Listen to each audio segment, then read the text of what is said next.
Bless you. Sorry, I was not even looking. I was saying. Okay. My times when I'm scheduled to go live, it's an estimation. It is like, I don't think I've ever been on time. I take care of my mother full time.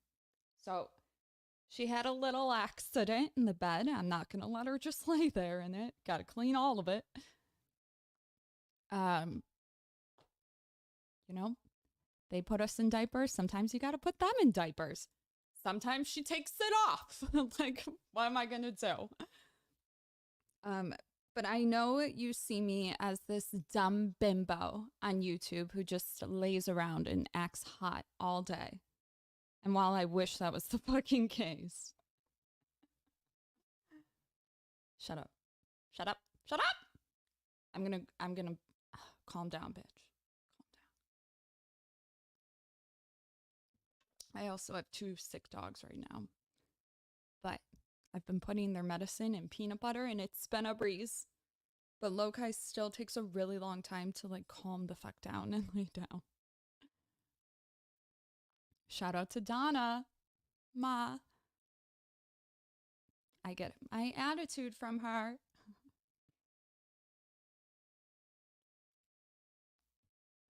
She's like, you better marry rich. I was like I'll get married at all. She's like, yeah, don't. My mother is like a housewife or whatever, but the epitome of like Margaret Sanger. No, probably not her, but she's like, don't get married. It's a trap. She hated us growing up, so I don't know. Look at this neck. Family is everything. Yeah. I feel like there's something wrong with you if you see that your mom wets the bed or whatever and you just leave her there. Like, can we go to jail for that? Like, just wondering. I feel like a parent who's worried that if I like spank my kid, I'm gonna have fucking child protected services on my ass. When you're a parent, do you have to worry about that all the time? Are you always like, am I abusing my child? Or not that, because obviously that's not okay. But are you ever like, I wonder if this punishment would be classified as... Maybe I'm just weird.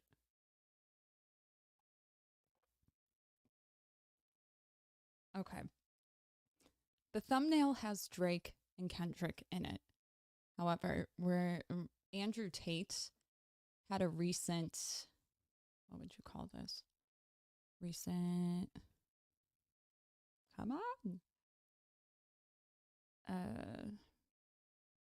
Fucking Romania. It's not a preliminary hearing, but they're setting up to go to trial. So I thought doing a little human trafficking thing would be fun. I came across a really good video where a girl recalls her... Excuse me. I hate PPR. Okay. This girl who's now an advocate for girls and boys that get trafficked or whatever. She described PTSD so well, and I don't even know if she's aware of it, because it's not one of those things that you can't say, this is a flashback without sounding like a fucking loser. I'm insane. I need to go to like a class on how to be professional. Nah. It's like my career involved having really big dick energy all the time and throwing people out when they're wasted.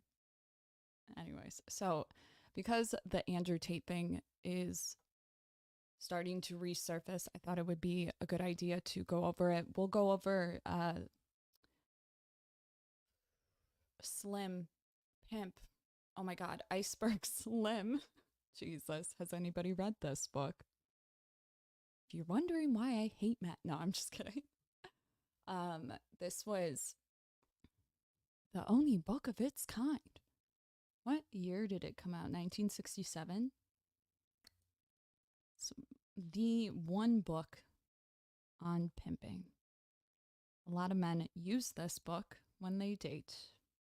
But it's funny because they're weird asses that don't have social skills go to jail. I'm just kidding. Um, so anyways, so the human trafficking will do that. There was another thing. Uh, the anti-abortionist lady, you know the girl. She's been on whatever, all that good stuff. She recently did one of those public, what are they? Debates? I don't know. There's a weird place you have to be in life to be like over the age of 25 and going to universities to argue with kids, like students. I don't know. It's just like, why can't you do it against an adult? Are you scared? I'm scared. It's like, I don't know. Even though some of these I watch with the university students, I'm just like, damn. But then other times I watch fucking Candace Owens and it's like, wear a helmet. Okay, I'm fucking pregnant.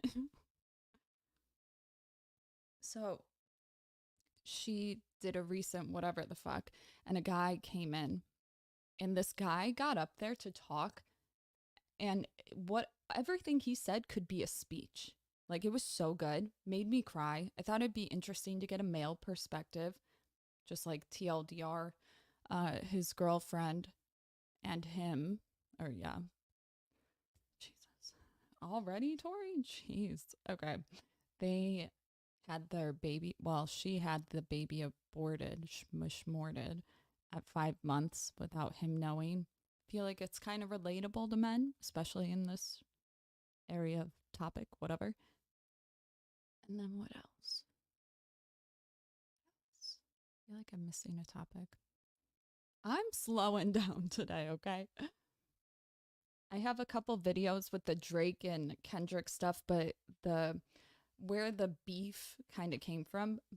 But let me just check on chat. I'm gonna be in the chat, okay? It's hot in here. I'm chilling, okay? Drake is not a beta male. He's okay, listen. I've worked in nightclubs, met lots of celebrities, many of them. And there's just certain ones that you're just like, Drake is one of those. And guys will see this like, oh, Drake is such a pimp and ba ba ba. I think he's in the closet. And I'm not judging, okay? Be you, do you. But I think it's a coping mechanism. Yeah, I do. He might be bi, but he's always given me those vibes. And I'm cool with the gays, okay? I worked with the gays, nightclubs, gay nightclubs, whatever. I don't like guys on the down low though. I don't like it. I don't like it. I didn't consent to this shit. I had a wake up call when my boyfriend at the time, after like 4 months of dating, comes out to me that he's bi, and I'm like, well, that just ruined my self-esteem. Like, is it the neck? Like, I'm done. Anytime trolls will be like, she's such a, you know what, because I can't say the word. I'm just like, oh, you're not wrong. Fuck. Kendrick won. Kendrick 1000% won. Kendrick's been top G forever. Forever. Um, Drake doesn't even write his own shit. The reason that Drake bothers me is because if you watch the videos, which I have a few of them, prior to the news about him having ghostwriters, it was like a big thing. Before that, he would talk and criticize and try to give out like artists, like mansplaining on drugs. I don't mind a mansplainer, but this, you'll know what I'm talking about. This is like cringy. It's just like, I don't know. I learned this year that most of the entertainment industry is fake and that most of them have ghostwriters, and I can't unsee it. They go on these award shows like, thank you so much. We worked so long. It's like, I want to see the ghostwriter. Yeah, tell him to stand up. I want to see him. Cardi B, I guess, shouted them out, but out of all people, when I did makeup, when I was a makeup artist, I remember I almost had a job to do her makeup, and I was like, she scares me. She is so mean to makeup artists that when I heard that she actually got on stage and was like, thank you to all of her ghostwriters, I was like, the least person to do that in my mind. I'm talking like screaming at makeup artists, telling them to get the fuck out, you dumb fucking bitch, because she was in the way. I don't know.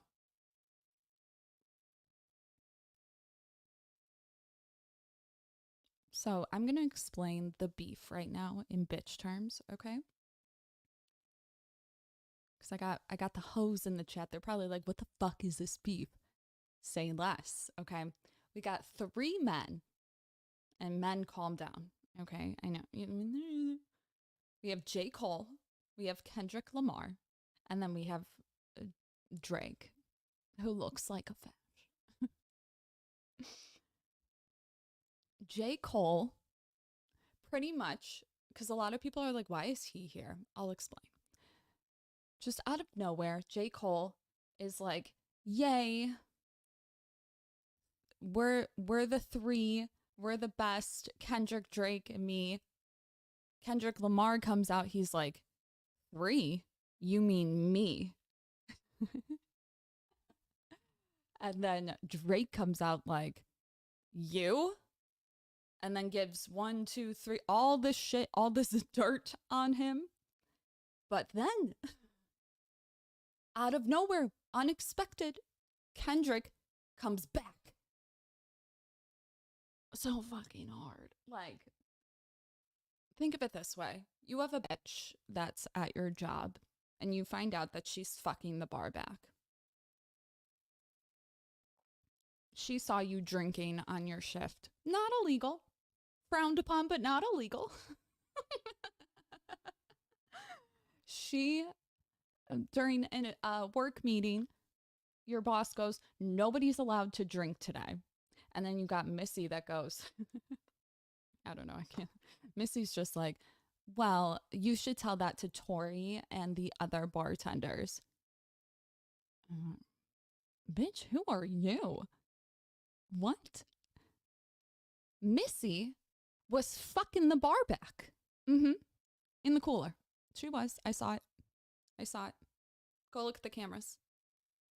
The receipts. But then Missy comes back. She's like, Tori's been stealing alcohol for 4 months. I have the receipts.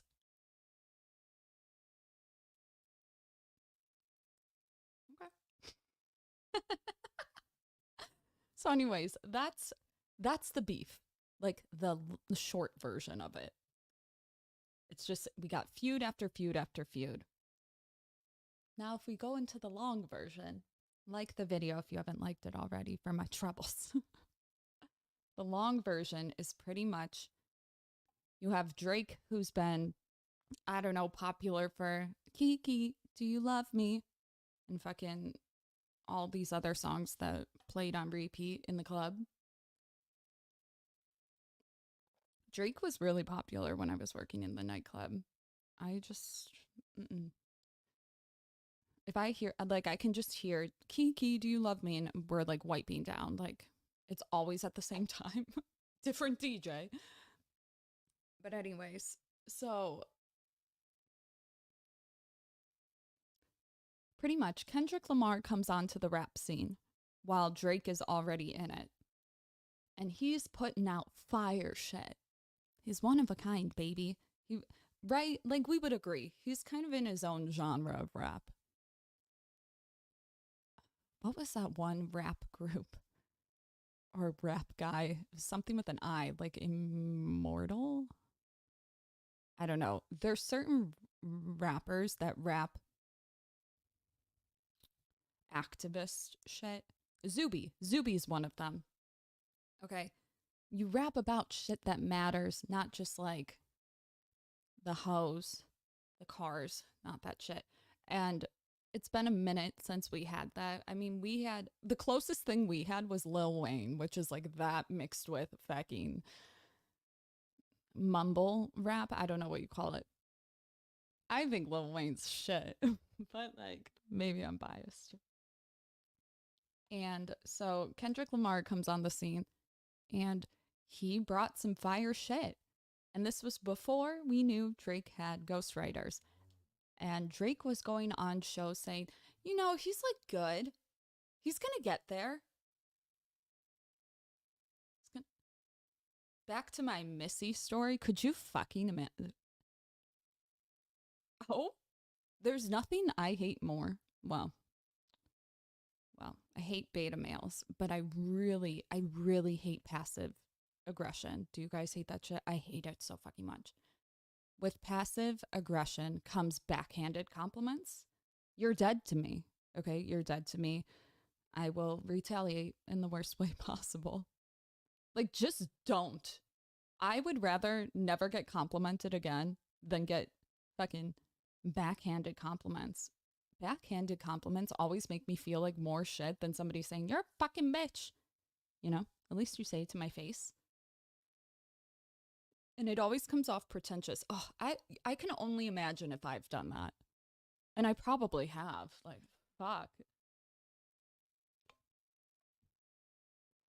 But anyways, so I have one of the first interviews. It'll all make sense. Okay. I can't play the songs. I noticed that, what's his name? He's friends with Fresh and Fit. He's a Twitch streamer. What's his fucking name? Why am I forgetting that? Isn't it like DJ? No. I don't know. He streams on Twitch, and so he plays the music. I just caught it when I got on here, but I can't do that. So when I first heard the songs anyway, I like didn't really understand what was going on. But we'll go through the lyrics in a minute. Well, and probably in like 30 minutes, but let's do one of these videos is from 10 years ago, and then the other two are from 6 years ago. So it's been a while. Like a long while. Hold on.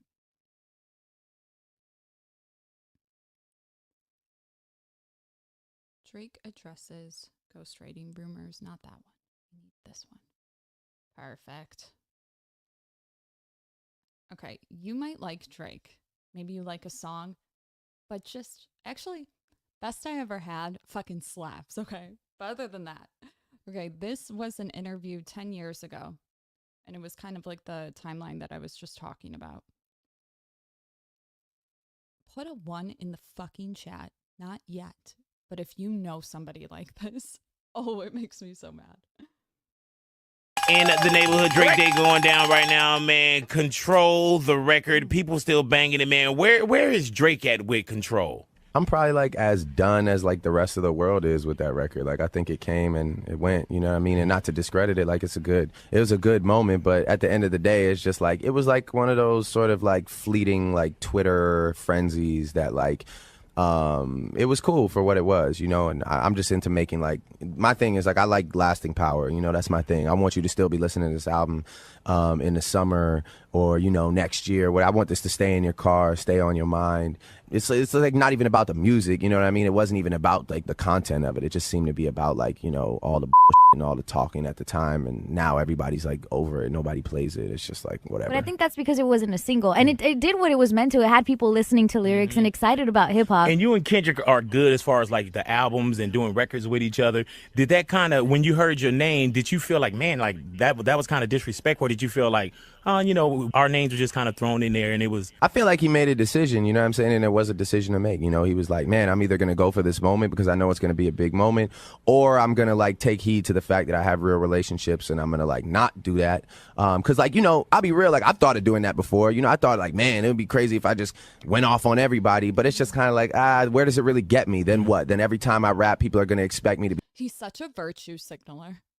Like, I hate this shit. Drake is the most conniving in the industry. He's always about like retribution and retaliation. He's so fake.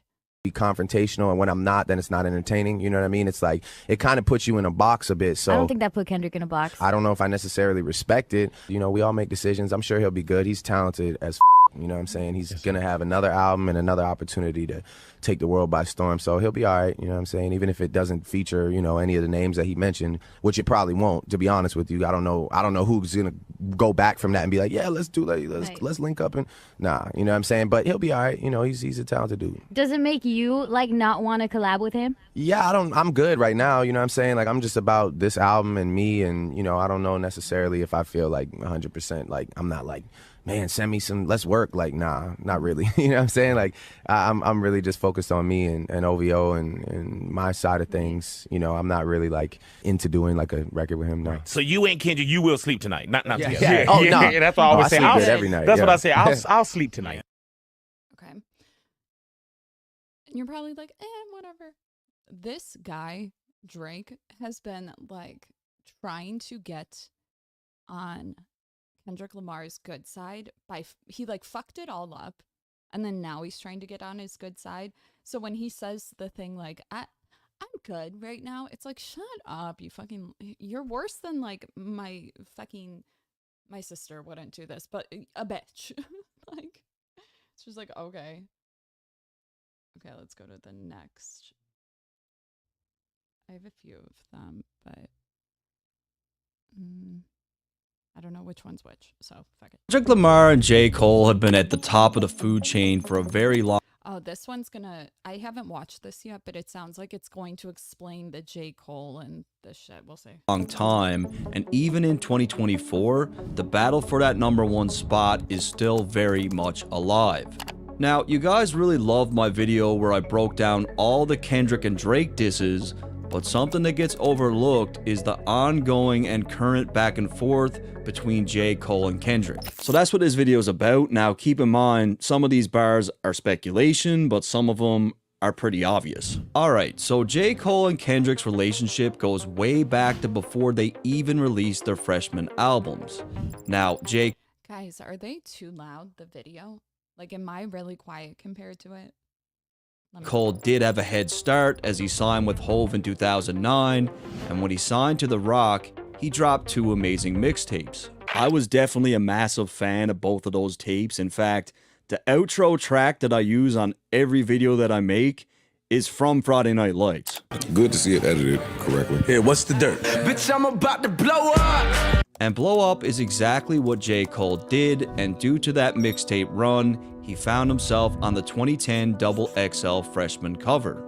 I got the keys to my Beamer with no beanie, man. And as fate would have it, J. Cole shared that cover with an LA artist by the name of J-Rock. Bring your best 3, I eat them like Nookie and give them hysterectomies. Check out this cover though. We got J. Cole, Nipsey, Wiz Khalifa, Freddie Gibbs, Big Sean. They don't make them like that anymore. J-Rock just so happened to be signed to TDE, which was the same label as Kendrick, and it was at that freshman cover shoot where Cole and Kendrick met for the first time. But at the time, Kendrick wasn't really buzzing, so J. Cole didn't even remember meeting him. It wasn't until months later where Cole saw Kendrick performing at a party, and he was so blown away by his skill set that he decided to approach him personally just to let him know that he was really dope. When I saw him, I was like, what? When I heard him, I'm instantly like, I'm looking at Eve like, yo, this nigga's crazy. Like, I gotta go let him know that he's ill. So they meet up, they exchange contact info, and then Kendrick would send Cole 2 different tracks. He sent me Pussy and Patron. Cycles of a starving artist trying to go beyond the margins, maintaining my modest, that's our dream. And he sent me Cut You Off. I'm trying to surround myself with people that inspire me. And I was like, yo, this nigga, I'm with this nigga, like, yo, I want to sign this nigga. And at this point, anyone with half a brain can see that this guy is definitely special. So Cole, being a producer, starts to hook Kendrick up with beats. And it will be one of J. Cole's beats that would go on to be Kendrick's big single for Section 80, High Power. Visions of Martin Luther staring at me. Now, it was at this point where the two decided that they were going to take it a step further, and they started planning a joint mixtape. So y'all are officially working on that? Yeah, we working on it. Okay, because In an MTV interview, J. Cole was quoted as saying, "Me and Kendrick are doing a whole ridiculous thing together that's gonna tear up the world." how many records did y'all do? We got like maybe like 4. One of the songs that they did record was called Temptations. Now, it would never get released, but Kendrick did preview a snippet at a Section 80 signing. Starting off with a Quavo, Chapo Rodeo, house in the Dago. Now she ride a nigga dick just like she owned it. And I mean, it's pretty clear from even the snippet that Kendrick bodied Cole on this track, and even Cole admitted that. Another one I got is this song we got now called Temptations. But when I gave him the beat, it already had my verse on it. I was just like, yo, I got this crazy beat with a ill verse on it. You know what I'm saying? Just do with it. Yo. Okay. It's kind of boring me. I want to go to the next one. We'll go back and forth. Okay. What up, guys? It's your boy Quake, and we got some new petty shit going on between arguably the two biggest rappers in hip-hop right now. Earlier this morning, Rolling Stone revealed that Kendrick Lamar is taking the cover for their new issue, and you know, with magazines comes interviews, and with most interviews, especially the high caliber of Rolling Stone, comes some petty, subliminal dissing shit. Now, the whole interview is dope. I highly encourage you guys to check it out. I'll leave a link in the description for you guys to check out the whole interview. He talks about various things, him hopping on Future's Mask Off and how different it was from the normal stuff he does. He talks about Beyonce's album, talks about Jay-Z's album, a lot of current things that are going on in the world. He talks about Donald Trump and various other things. But of course, we want the beef, we want the battles, we want the drama. That's what we like. That's what we're here for. And Kendrick Lamar is not shying away from that at all. In a particular part in the interview, he gets asked about ghostwriting and what he thinks about that. Can someone call themselves the best rapper alive if they have a ghostwriter? So this is what the Rolling Stone interviewer asked. He asked, is it ever okay for a rapper to have a ghostwriter? You've obviously written verses for Dr. Dre yourself. And here's what Kendrick Lamar said. It depends on what arena you're putting yourself in. I called myself the best rapper. I cannot call myself the best rapper if I have a ghostwriter. If you're saying you're a different type of artist and you really don't care about the art form of being the best rapper, then so be it. Make great music, but the title, it won't be there. Then it continues. The interviewer said, if it turned out that you somehow had a ghostwriter, people would really want to meet that guy, meaning he can write so good that if he had a ghostwriter, that ghostwriter would be put on a huge pedestal and people would be going crazy. Kendrick responded by laughing, and then he says, you're right. Now, these are clear shots at Drake. Every time someone mentions a ghostwriter in 2017 because of the Meek Mill versus Drake beef, it always goes back to Drake. You know, is Drake a good rapper if he has a ghostwriter? Can he be the best rapper if he has a ghostwriter? And Kendrick Lamar makes a great point. You know, it depends on what arena you're putting yourself into. Drake has said multiple times he wants to be the best rapper, or he says he is the best rapper. But I see him more as a pop artist because, you know, getting help, ghostwriters, stuff like that, a rapper can't really do. If you want to be a rapper, you have to stick to the art form of writing your own content. Now, later on in the interview, ironically, he gets asked what his favorite Drake song is, and this was his response. He kind of chuckled at the person asking him that because he knows, the interviewer knows where he's going with this. He's trying to stir up something. So when he gets asked that, he says, favorite Drake song? I got a lot of favorite Drake songs. Can't name one off the back. He has plenty. And then he asked, do you prefer him singing or rapping? He said both. Yeah. So it wasn't direct shots at Drake, but you know how rappers in 2017 do, for the most part, it's subliminal shots. I know Drake is going to do some other subliminal shit, whether he gets asked in an interview, if he takes a magazine cover, or he's probably just going to do an Instagram video or something where it's subliminal shots back at Kendrick. Now, my theory is both of these artists have a track in the vault going at each other. They just have to. There's no way they don't. A rapper, a good rapper, or at least a great rapper, is prepared at all times with bars for the person who's trying to take the top spot or the person who's at the top at his level trying to really be number one. So I know both of these guys have a song in the chamber just waiting. Kendrick got one with Dr. Dre. Dr. Dre probably is holding on to it. 40's probably holding on to Drake's one. So Okay, I got the video that I was explaining right before I showed the first one. So tell me if you know somebody who talks like this shit. Oh, It's giving me. It's gross.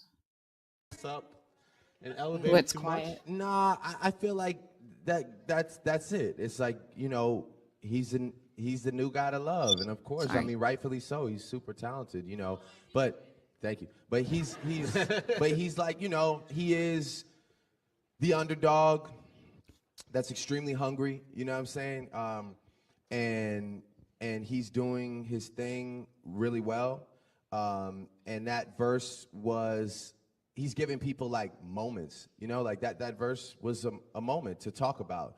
Are you listening to it now at this point in time? Okay. And then it was real cool for like, you know, a couple weeks. But like, if I asked you, for example, like, how does that verse start? Oh, do you remember? If like, okay, for forgettable, your music isn't good if it's catchy. Like that doesn't mean it's automatically good, you know? And like, No. now mind you, it'll go on and Complex and Rap Radar, give it like verse of the millennium and all that shit or whatever. But like, I'm just saying, it's like, you know, I remember like somebody like asking me, you know, or maybe it was you that was like, is Kendrick Lamar your biggest competition like in this generation or whatever? Yeah. And I think that Kendrick has like the utmost potential, man. Like, you know, I see Kendrick tomorrow, I'm gonna dap him. I didn't feel a way about that verse. I get it. I get the moment. Like, you know, he's a good guy. And like, I know that verse had no malice behind it because I saw him 5 days later at the VMAs and it was all love. So it's like, he didn't come on there on some wild, like, yeah, I'm in New York, fuck everybody, don't look at me. Like, I'm the king. So No, but like you're doing it right now. Like it's so annoying. it was one of those things. It's like I almost wish he had come in there on that shit because I kind of lost like a little respect for the sentiment of the verse. If it's really fuck everybody, then it needs to be fuck everybody. It just can't be halfway for the sake of the people. But you know what I'm saying? Like for real, that's just how I feel. I still like. When it comes to competition, I'm more worried about consistency. I'm more worried about bodies of work. I'm basically talking about like, you know, there's one guy who's up every night thinking about how to get better and how to do things bigger. And you know, that's Kanye West. He's like, you know, he's always gonna be the guy that's trying to outthink and outdo, you know, everybody. So for me, that would be like, you know, crazy, isn't it? I don't know. I didn't like it. I didn't like it. far beyond probably my wildest dreams, you know. But that project's obviously riddled in controversy because of Quentin Miller, right? A lot of people feel like, well, he helped you with some songs, and even to this credit, I feel like you're still battling these ghostwriting rumors and this type of thing. That in some sense, I think because they're fucking true, allegedly. Didn't you get, or was this somebody else who, it was probably the ghostwriter, honestly, that used ChatGPT to create a sound similar to Tupac and Snoop Dogg or something, and people caught it. It's like, yeah, there's plausible deniability, but still. does try to tarnish your legacy, whether it's effective or not. Like, how do you look back on that album, and does that still take away anything from that album for you, or how do you view it now when you look at it? No, I really have, you know, I've really made my peace. I have no embarrassment when it comes to what I did on that album. You know, I mean, I worked with somebody on, I think, 4 or 5 songs on that record. I pulled my weight when it came to my pen. It wasn't like I just, you know, it wasn't like I needed somebody to facilitate, you know, entire ideas. We worked together. And if I need to be the poster child that took all those hits for all my peers hiding behind me that do the same thing every fucking album, that's fine, I'll do it. You know, because there's a lot of people that link up with other people and make records that you guys love, you know? And that's kind of how music is a collaborative thing, you know? And I understand in rap, of course, in your comment section, it's a little different because we conduct ourselves, and I still associate myself in that community, we conduct ourselves by a few different rules. We tweak the rules a little bit in the sense that... If it's a hook, it's okay. Yeah, it's like, you know, there's things like that, you know, but, you know, with that being said, like, you know, anybody that knows me knows that my strongest talent is writing. That is my strongest talent. I'm not a great singer. I'm a good performer. I've grown into a great performer. But my greatest talent is writing, you know, and that's why people ask me to write songs for them. That's why people like to get in the room and write with me. And yeah, I want to just encourage anybody, like, look, if it makes a great song and you're the one that's voicing it, but it's you and this other person that's cooking it up, you're not doing anything wrong, you know? And that's like just, again, for me speaking to any new artist, like, don't let anybody tell you that you're not supposed to collaborate on music. But you literally said, you were literally giving Kendrick tips as the underdog. You see, like, he contradicts himself. That's what this is for. We should, you know, whatever gets you to that destination where you have, you know, a great body of work. If you need somebody to write the whole thing and all you do is just go in and track it, there's still artists that exist like. So he's saying right now, just triggered. He's saying right now, you don't have to be good at everything to rap. Hey, if you need a guy to write the whole thing for you and you just go in there and track it, who cares? But yet, prior to this, he's giving all this constructive criticism on, like, no one asked.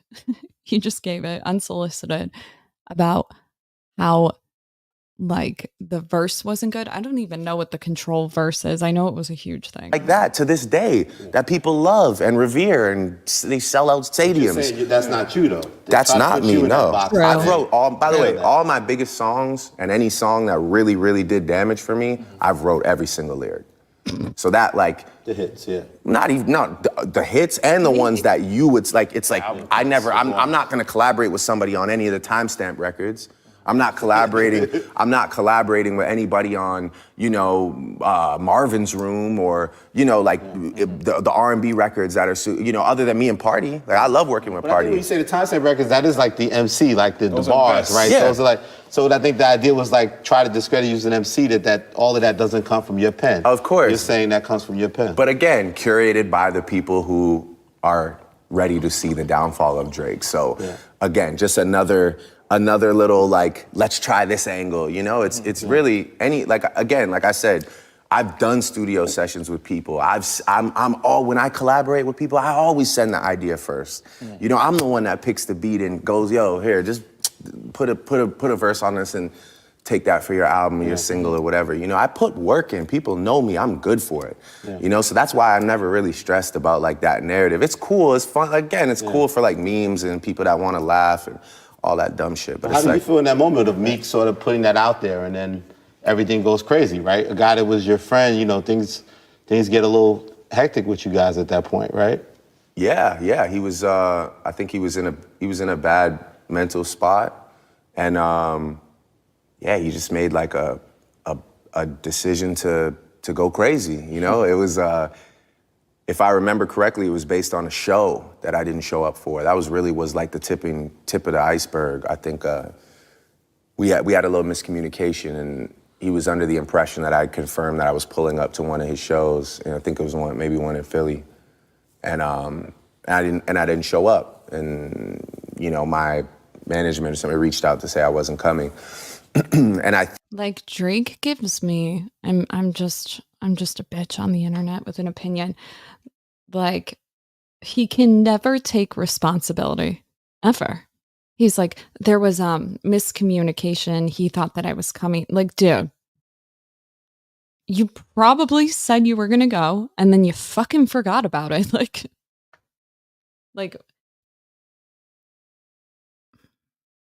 not to mention, he gives me the type of vibes. I know, I hate that word too, where it's like, he only wants to be super cool to the public with each other, but when it comes to, like, being a friend, he sucks at it. He sucks. I think, you know, that being coupled with whatever, you know, conversations were happening amongst him and his lady, and, you know, him just kind of getting this idea, maybe I don't fuck with him or whatever.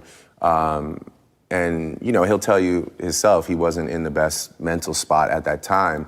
And, you know, I think he just took a hard left and decided to just go for it, and felt like he had enough ammunition to maybe, you know, put a major dent in my armor or decapitate me, you know? And again, I'm really I'm really good at channeling that negativity and those pressures into pushing me to a next level where I go into a calculated reactive space. Charged up back to back. You almost took the bully position. Like, where y'all at? Like, yeah, I mean, I just felt like, you know, in that moment, I just felt like, all right, well, if we're talking about music, let me just show you better than I can tweet you, you know, or better than I can text you. I'm just gonna show you what I'm about. And I don't think anybody really expected me to just jump out there and defend myself and go first. And twice. And second. Yeah. So yeah, I think, yeah, you know, Charged Up was a thing that, you know, I was just seeing if it was real. I was just seeing if it was, because, you know, you never know how calculated someone's plan is. Maybe they've been sitting on the record for 6 months. They hated you all this time, and they just want to fry you. Right. And so Charged Up was my way of. Like, are we going to act like when they have these diss tracks that they come up with them within the hour? Like, come on, it's all a marketing thing. Being like, you know, is it real or is this just like a sporadic, like outburst? You know, yeah, I just wanted to know if it was real, if it was a package or if it was just like maybe like a mistake on his part, you know? And I started to realize that it was... taking an adversarial stance in a sense. Yeah. And then I had made the decision that I was gonna go again. Yeah, we don't hate Drake. He's just kind of pretentious and smug. Okay. Wait. Oh, no. No. She's just stretching, I think.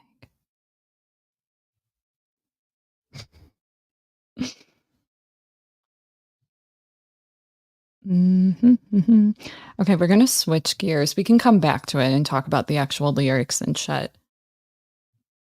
But it's boring me right now. The drama was like cool an hour ago. I want you guys to hear this speech that this thing the guy talked about at an anti-abortion. What are they called? What are they called? Like, event? Because I thought it was really powerful.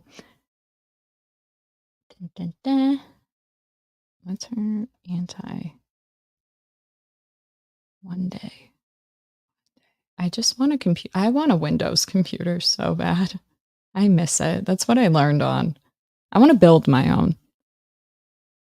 Okay, here it is. As my friend said, we drove quite a little bit to be here today. Before I get into my question, I just wanted to say my daughter's name is Clementine. She was 5 months along when she was aborted in New Jersey. My daughter was healthy. I begged her mother not to go through with the abortion. For 5 months, we went back and forth. I don't hate my ex. I love her. And I'm working on forgiving her. She was confused. She was uncertain. And she had doubts. Mike Tyson has doubts before he gets into a ring. This was an option, and she took that option, and she regrets it now. Why do you think, and this is just a thought that just came into my head, why do you think that people dehumanize my Clementine? Why wasn't she human enough for people to help me mourn? Why wasn't she human enough for people to talk about? My mother was given birth to prematurely at 5 months. My daughter was 5 months. I didn't get to say goodbye to my daughter. I didn't know about the abortion until after it happened. I begged her not to do the appointment. She told me that she canceled it. My daughter was 5 months and she was ripped apart.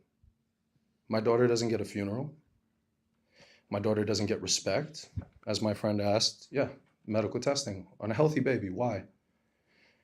My girlfriend didn't pay for the abortion. The clinic did. How much money did they make off of my daughter's body? How many other babies did the doctor kill since she's been dead? This has been a month and 3 days. This happened March 12th and 13th. My daughter was conceived October 25th. She was supposed to be born July 20th. My daughter was a person. My daughter is an angel. And I pray for her every single day. I talk to her. I still feel like she's there. I feel like on July 20th, my daughter is going to be there. She doesn't get a funeral. I have her sonogram picture the first time I heard her heartbeat. And I bring this up to people and I say, well, she had a heartbeat. Wasn't she a person? And I'm being told she's a fetus, which, by the way, everybody, that's Latin for offspring. Okay? So I don't know why we're speaking Latin.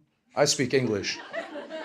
And my daughter not only matters, but I do not want my daughter to be forgotten. I want my daughter's story to be talked about. I want her to be remembered. She wasn't just a fetus. And yeah, maybe she was just a 10%. Maybe.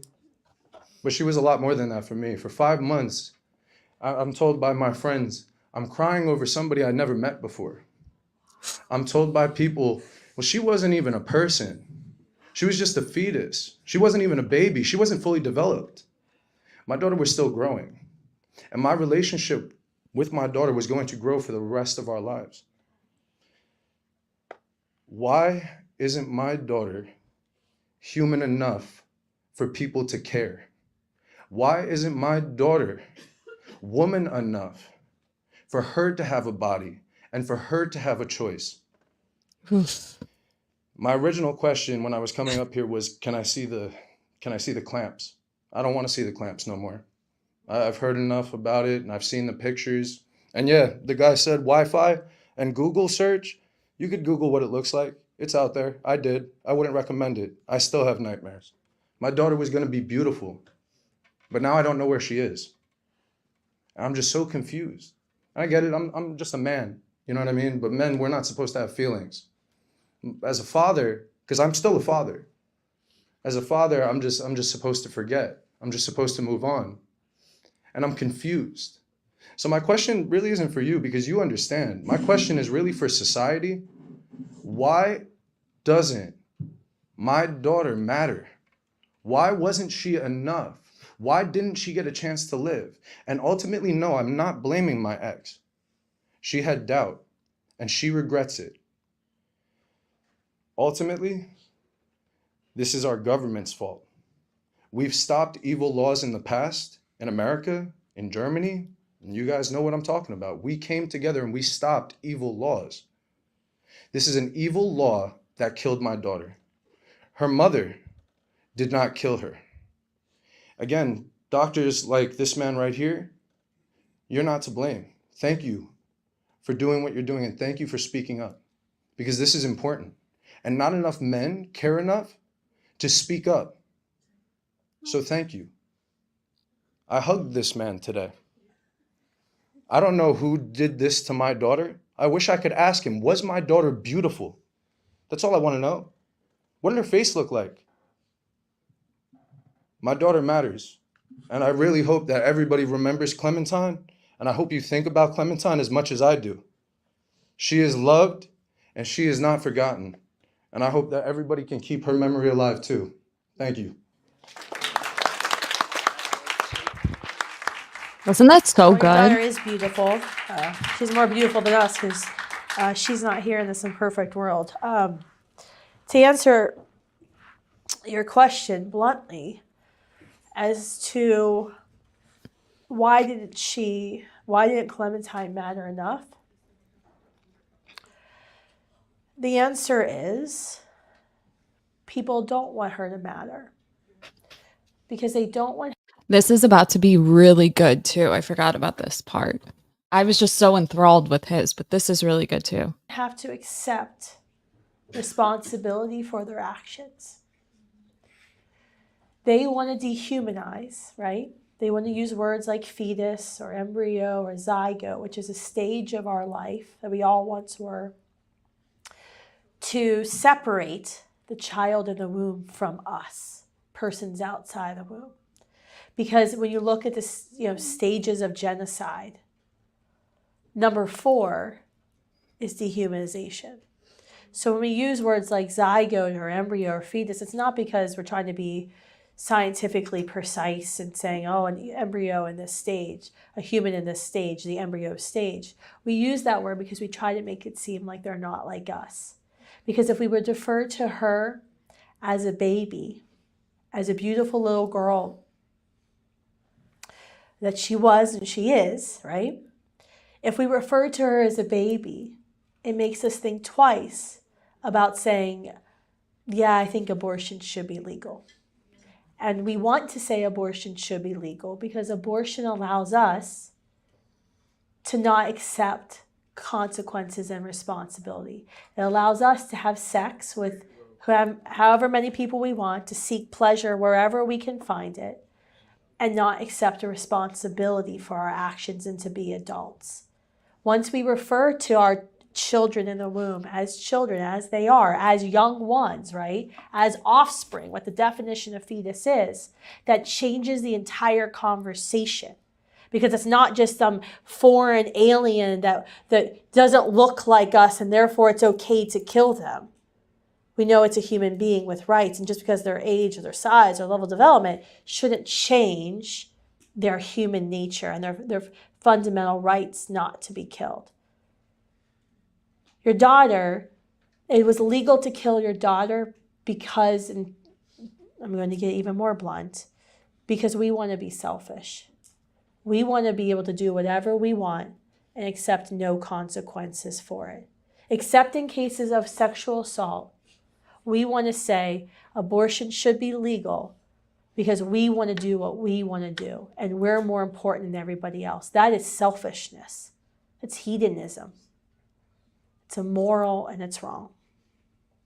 But Clementine is beautiful and she's in heaven, so she's in way more beauty than we are. So we already know that answer to that question. Thank you.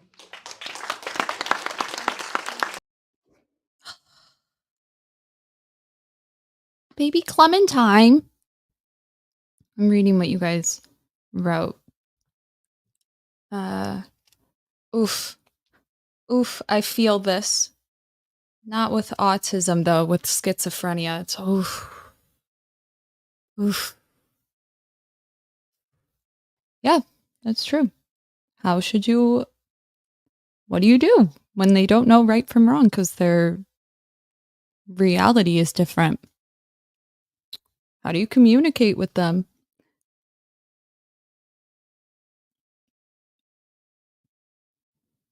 I worked at a breakfast place when I was like 14, 15, 16. And there was this man whose wife died giving birth. And I don't know the levels of autism, but in like I know he was in like a wheelchair. Yeah, like I don't know how you word that, like nonverbal. Like you couldn't have a conversation with him. And I like, can you imagine? It's like your wife passes away because it's not easy. The autism's not easy. Like I'm a big proponent of like autism awareness, and they make it so nice and like accepting. I'm a part of NAMI too, National Alliance of Mental Illness. But the reality is that it's not easy at all. I have a friend, acquaintance, but her son, I don't know what level it would, like what the levels are to be, like, I don't know exactly, but I know that he would have outbursts, her son, and like beat the out of her, like really bad. I didn't even know that was a thing.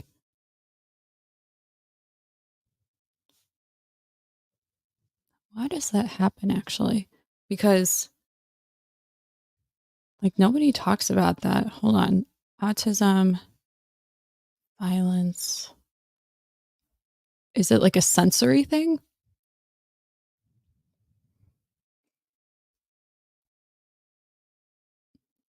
Lash out, hit, scratch, bite their parents or siblings. Can range from an open hand slap to a closed fist punch, and some outbursts may even injure themselves. I remember she said something like, I was like, what do you do when you're like, because husband's working, you know, and he's going to get bigger. And I mean, the way that she said it, I mean, I believe her. It sounded really bad. And like, she said that she does this thing where it's like, I forget, they had some sort of hand signal or like coming together. And it's like it's almost like they go red, just like somebody who has, well, not the same, but like somebody that is impulsive and violent on the other side or whatever. It's like they see red. And so bringing them down to earth or whatever to like snap out of it, kind of like you do some weird hand thing, but she said it was working. And I was like, huh. But what about when it doesn't? You know? Dude. Like that's like having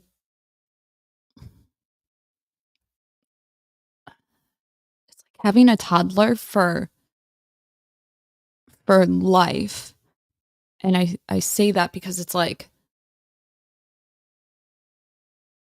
if I was a mom, if I stepped into the shoes, it's like, do my efforts even matter type thing?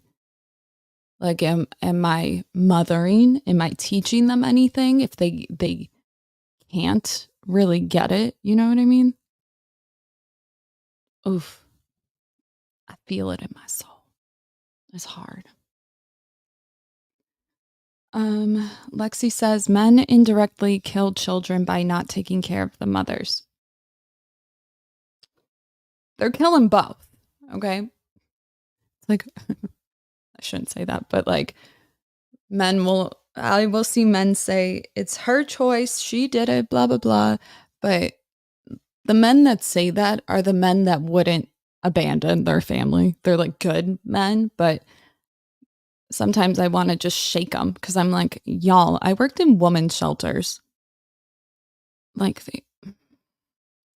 a lot of times the men would kind of coerce is like not the best thing to use, but like to get the schmishmorshins. So I don't know. Everybody will always talk shit about single moms, but I don't have kids. And there's nothing like, I'd rather be a single mom than a single mom in a marriage. You know what I mean? I'd run away. You can keep the kid. I'm running away because I'm not good at it.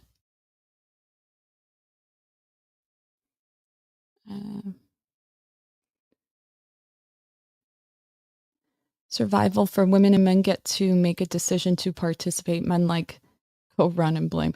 Yeah, see, people ask me, do you want kids? I'm like, no. But if I was a dad, I would want kids. Yeah. I would want kids too if I was the dad. You love them. That's all. It's so beautiful. No communication, zero. Believe me, I get it in a weird way, in a different way. The difference is that I had communication at one point. Now I don't. So to start off that way, it's like there's nothing to go off of. Ooh, I got goosebumps. Like literally, like that gives me, there's nothing to go off of. How do you communicate? I don't know. Like for those that maybe haven't thought about it, I think about this often. Like imagine, I mean, I guess you could say imagine you're in another country, but imagine if people talk, like think of it more like imagine if you live in a country where you use words, but you go to another country and it's sign language. It's like, and they only know sign language. It's like, how do you teach them to teach this? You know, it's like, how do you smile like and nod? I don't know. That's really difficult. And then it's like when you get so flustered, there's nothing you could do about it because they can't help it. Because we just don't have that line of communication. It's not like, it's like we can't. It's not even that we don't have it yet. We just don't have it. Like,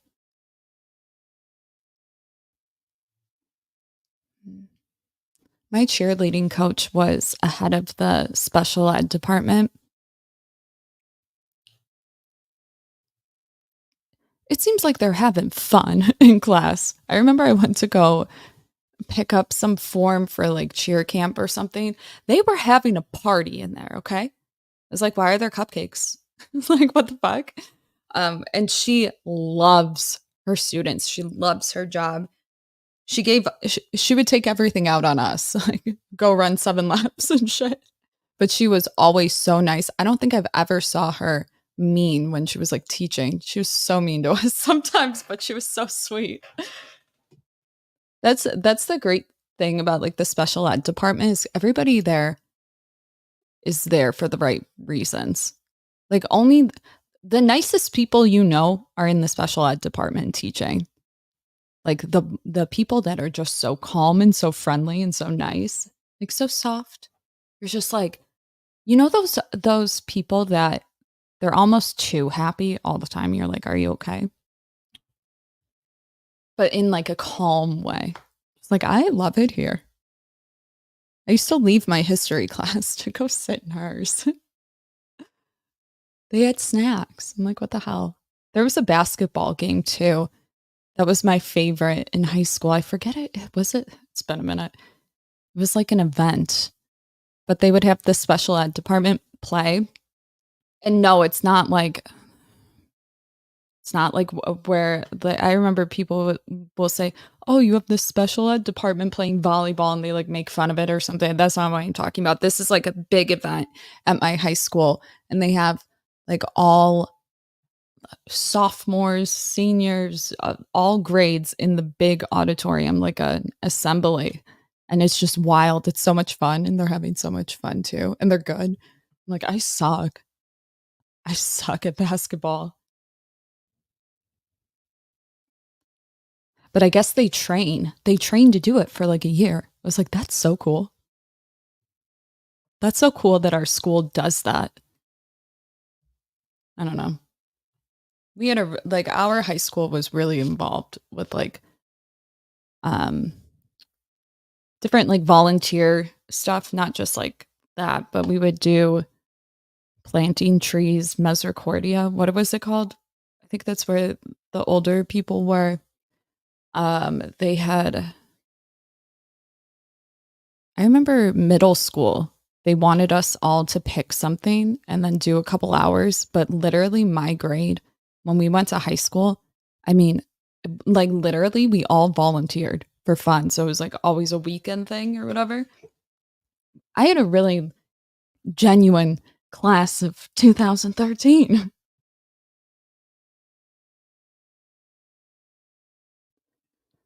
Mothers are protective warriors for those who cannot protect themselves. I've been saying it. Women are the original. I think women are the protectors. Men are protectors in other ways. But when I am lost or I am scared or I am being approached by people that shouldn't approach me and might want to snatch me away, it's always a woman that will like somehow get in there. Like, are you okay? She won't make it obvious. I don't know.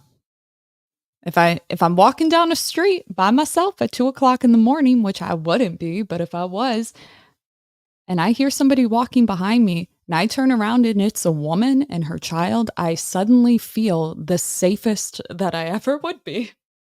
And it's like, but if I turned around and it was a strong guy, it's like, yeah, I don't think he'd whoop my ass because I would literally chop his dick off so fast he wouldn't even know what fucking hit him. But it crosses my mind. I'm just kidding. Excuse my language. Yeah, everybody's so nice. I think there's a few dads here that either I think we have a pretty poppin' autism community, don't we? I'm like there's a lot of subscribers I hit up about this stuff. I don't know. Is that weird to say? I don't think it's weird. I don't know. There's like I'm ADD and the people that get me the most have autism, right, Sean? I feel like ADD and autism are like best of friends, like inseparable. Like everything that they do really well, like one does really well, the other one sucks at, and it's like your yin and yang. And like ADD can keep up with a lot of, I don't know. I feel like ADD, I forget what it's called. There's like one thing that you get really interested about. I don't know if this is everybody that has autism, but like you get, I don't know, there's like a term for it that I see on YouTube where it's like, oh, I love this channel, which is just talking about the Titanic. It's like you went super autistic on all of it. And they are autistic, but it's like they do awesome videos like covering one topic, but like at large. Like I love the Titanic. So when I go to a channel and they're talking about like the Turkish baths and shit, and I'm like, hell yeah. Oh, hey. I'm like, they're like, oh, this is the angle in which the beds would have been according to the Starship or whatever the other ship was. I don't know. I love that shit. And that goes with ADD really well. I love tornadoes. You know what I mean? They're probably like, you're fucking nuts. Yes, I worked in local income housing and not many men were stepping up to the plate and taking care of kids. Yeah. Yeah. I feel like moms feel obligated to. See, I could already see myself as a mother and I would be nagging. Like, stop being fucking lazy. Not all men. I'm just saying. I would end up being super, like I wouldn't be able to calm down because if they're slow and they don't do it, like it's like it won't be off my brain. I don't know how moms do it. I see moms and I'm like, you guys are superheroes. How do you function like this? All of you. All of you. There was a girl in my high school who was like next level degenerate, has a baby and now suddenly just killing it in life. I'm just like, what is it about children that just, you see the best out of women? I know they don't feel like it all the time. Believe me, I get the phone calls. Okay, I get it. I'm just saying, you guys, like from the outside, you guys look like you're just killing it in life, even though you feel like shit. I admire it. You want to know what's probably annoying? I think about these things. The amount of times, like, if you're a new mom or something, and the amount of times people will be like, if you need anything, just call. Like, bitch, show up. Don't ask. Nobody's ever gonna be like, hey, can you do that? Would they? I would just show up. I would just show up. It's like nobody, they're gonna be like, no, you don't have to. You know what I mean? I don't know. I think about these things. Fear of being abandoned with the child, right? Yeah. So it's like the only thing throughout history, women and humans were in other animals too, but like women specifically, because our offspring, if you will, takes longer to get to like young adulthood than other animals. It requires a lot more work. And mom, it's like dad can just up and leave. The only thing keeping him together is like a marriage, arguably. But even then, they have laws against men abandoning and whatever. Listen, men will do anything but get a divorce. Sorry, I have to say it. I don't know if it goes, but it's like men will do absolutely anything but get a divorce. He'll kill his entire family. Sorry. He'll start a new one with another mistress, but he won't get a divorce. It's like, at least with a divorce, you can like figure it out. It's like if you're with somebody who's like, yeah, I'll help you, and they don't, I would lose my fucking shit. I probably would have a psychosis. Male-induced psychosis. Thank you. I'm done. Drake is beta. Have you hit up? Wait, who was this again? Forgot. Yeah. Come on whenever. Is there a college course for rapping? Yeah, it's called English. We actually, in high school, I remember we had an entire unit. I don't know if other people know this. We had an entire unit about Eminem's rap style, and it was because it followed a certain type of poetry. It was very methodical. Like, I don't know. It's like as if you gave somebody with a really high IQ art, and he develops this new thing. Like, it was one of the first things in rap we haven't seen, but I really don't know that much about rap. I just remember we would have to highlight different words, you know, when you get to the rhyming stuff, but the way that he could rhyme in like haikus and shit, it was like wild. Pimpin' ain't easy, but it's necessary. So I'ma chase bitches like Tom chased Jerry. Okay, we're switching topics. We're going into human trafficking. Okay. This girl tells her story. It's so captivating. I thought it was fascinating. If you've been really confused about the whole thing with Tate, it's like, what's he being charged for? Why is he being charged for that? I feel you. Okay. It's been tricky to follow. But this laid out what human trafficking was in such a way that's like, fuck. Things, well, I don't want to give it away. It's really good though. Like, if I can stay focused in it, it speaks volumes. Okay. Sorry. Like the video for my troubles. It's a free way to help your bench out.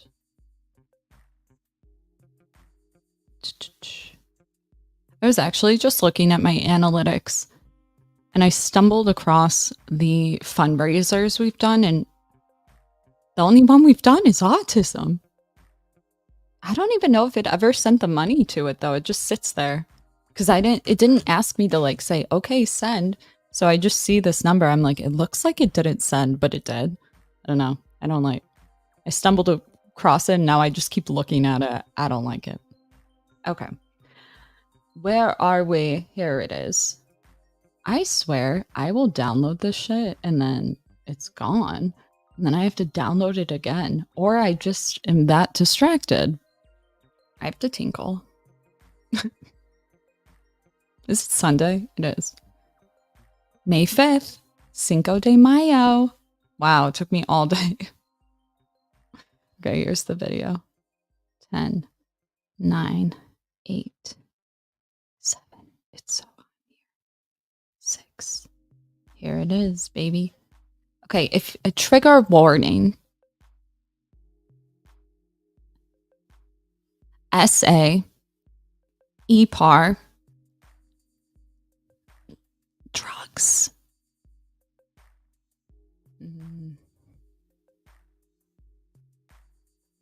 And explicit graphic sexual. She uses descriptive language to explain what's going on, and it's graphic. Okay. Just saying. But she has a really nice voice. So here we go.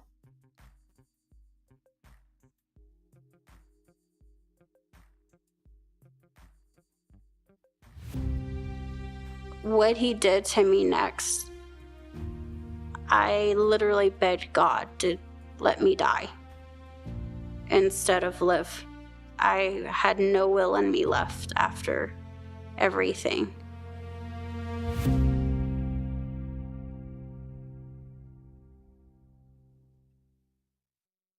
My name is Mary McDowell. I'm here to tell you about being a human trafficking survivor, but also to know the signs of people that are being trafficked, what you can do to help, just overall facts of what can happen, what normally happens, and then part of my story. I was a teenager. I moved to a small town named Saxe, Texas, much smaller than what I was used to. I lived in Garland most of my life, and moving from one city to another, obviously, my community of friends were a little different. I had to learn how to meet new people and kind of gauge a new friendship group. Middle school was really hard for me. I was bullied a lot, and my relationship with my parents were really strained. I think a lot of it was because my mom's depression and my dad being gone all the time. He was an armed guard, so he wouldn't get home until 9 or 10 o'clock at night, and I really honestly was kind of just left to my own devices. Being able to cook, clean, do my homework, and my mom would be in her room sleeping or just not really attentive to my needs. And so once I graduated middle school, after 3 years of like torture, I thought, oh, I'm finally free. I can finally start kind of expressing myself. I got older, and my mom really hated. I mean, she was just adamantly against what I wanted to dress like, what I wanted to do. I was really into punk rock and goth, and they were just like, and I got a lot of, just a lot of agitation for my mom because I wasn't exactly what she wanted. So I started hanging out with a group of people at school and soon met the girl that got me into what started this whole, I would say, hell. Is it too loud? Just asking, because I have it like blasted. And last video I did, it was really different tones. That was what it was hell. I started working when I was 14 years old on servers. So I got used to the internet really. Don't worry, it gets good. Okay, I know. It's starting off a little slow. Really quick. I knew how to navigate it really quick. Once I started learning how to navigate it, I learned about chat rooms. I learned about like AOL, all the new and fancy stuff. And my mom and dad had just bought a really big, brand new computer for like my mom to do work for. She was a school teacher. So she did her work for school on that. My dad used it, even though he didn't even know how to really use it. And then I used it for games and then music because LimeWire was a really big thing back then. Oh, yeah. So my trafficking started at home. I was introduced to men online in chat rooms on AOL. My friend gave me a webcam, and she said, hey, well, I know your mom and dad aren't really giving you any money. You know, you're not really getting an allowance and you want things. This is a neat way to make money. And you can have the money sent to my house because her mom was a drunk. She never paid attention. She was able to go out. I mean, some of the outfits that she would wear would make you think she was probably a prostitute or something else. And she was older than me. She was almost a senior. So she was like 17, 18 almost. And so she got me into this online, and I met several men online that wanted to have online shows from a young girl. That's what they got. And in return, I got clothes, bags, money. I got gift cards. I got all sorts of stuff. And I started to feel accepted by these men because I really wasn't getting the attention, the nurturing at home that I really needed. And what I didn't know was the like intent these men had. I thought it was just like an attention for me. My trafficker was a little bit different. He was more laid back. He wasn't so fast to ask me for anything. In fact, he never asked me for a photo. He never asked me to do anything live on camera. All he wanted was me to talk to him. And so we began kind of a friendship. And he said he was 21. And I said, well, I'm 16. And so we started talking. And over time, I started telling him about what was going on at school and how I was still getting bullied, how I didn't fit in. And he would just sit there and listen. And he would nurture me kind of like a dad would, almost. My mom and dad bought my first cell phone for me during my 16th birthday. What they didn't know was I was calling men from all over the U.S. At night. They would want phone sex. They would want somebody telling them what they wanted done to them. I didn't hear And that. I would oblige again for money or something in return. And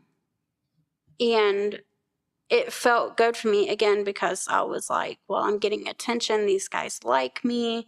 I mean, I could tell you probably the oldest voice I heard was probably somebody that was an elderly man to somebody that was about my age.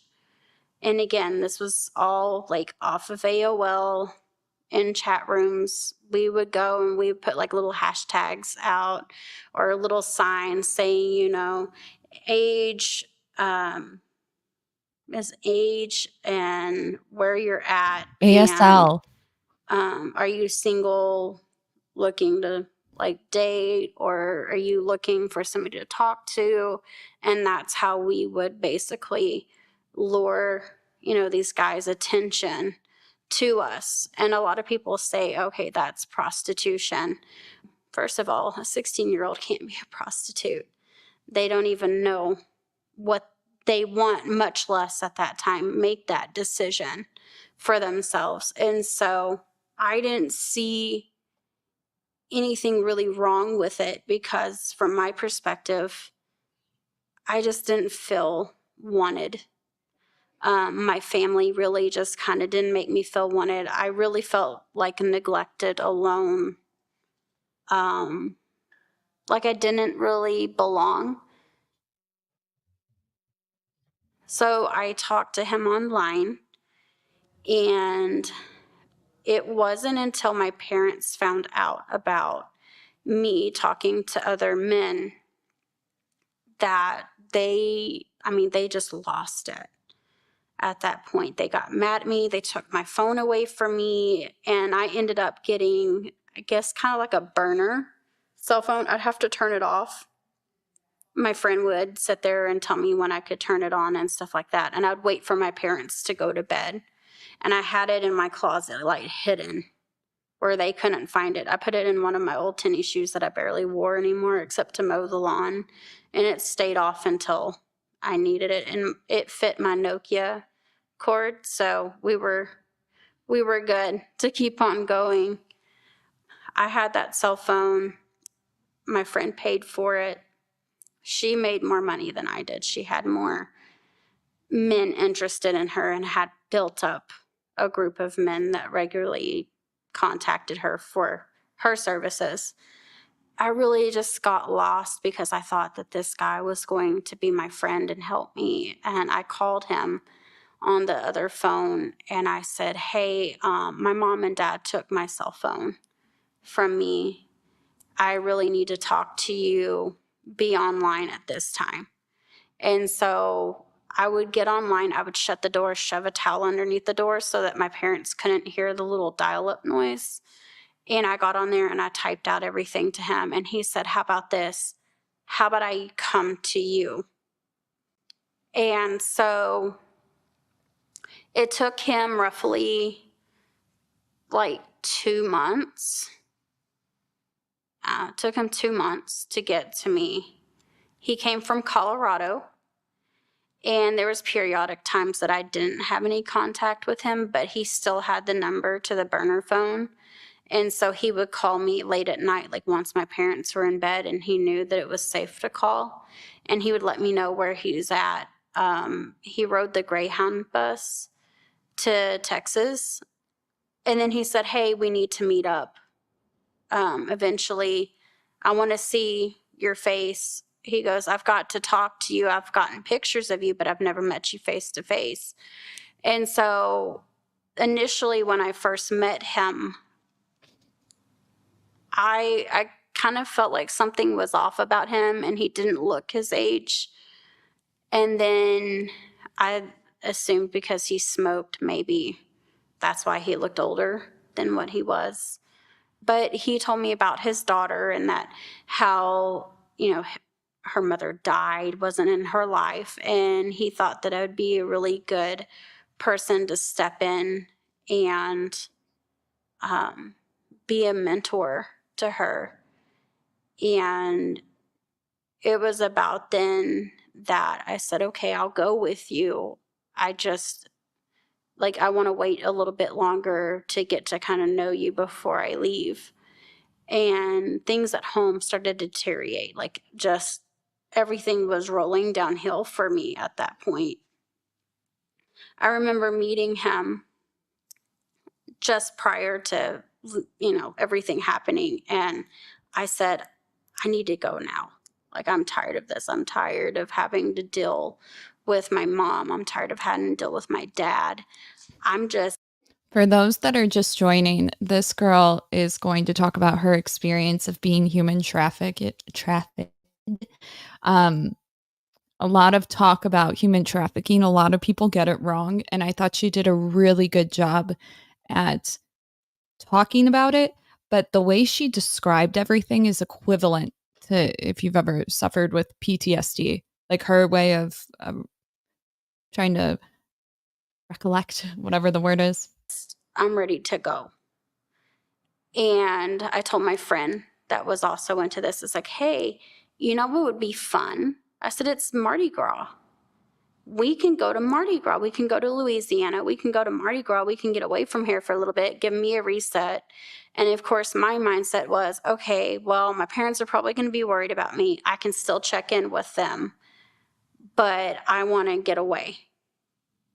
So we decided to pack up one night, and I was grounded, so I wasn't allowed to leave my house. That's why I was saying I wasn't a great kid.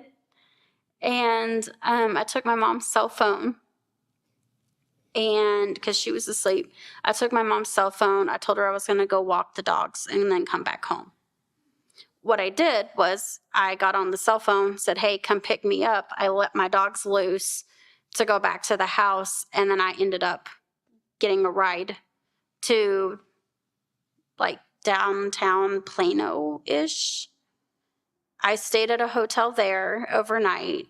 That was the first time that I had seen my friend actually entertain men. And she tossed this skimpy little nightie set to me, and it was like, I'm not putting that on in front of these guys. Like, I don't feel comfortable. And I got pressured into it. And I think some of these guys were like 30, 40 years old.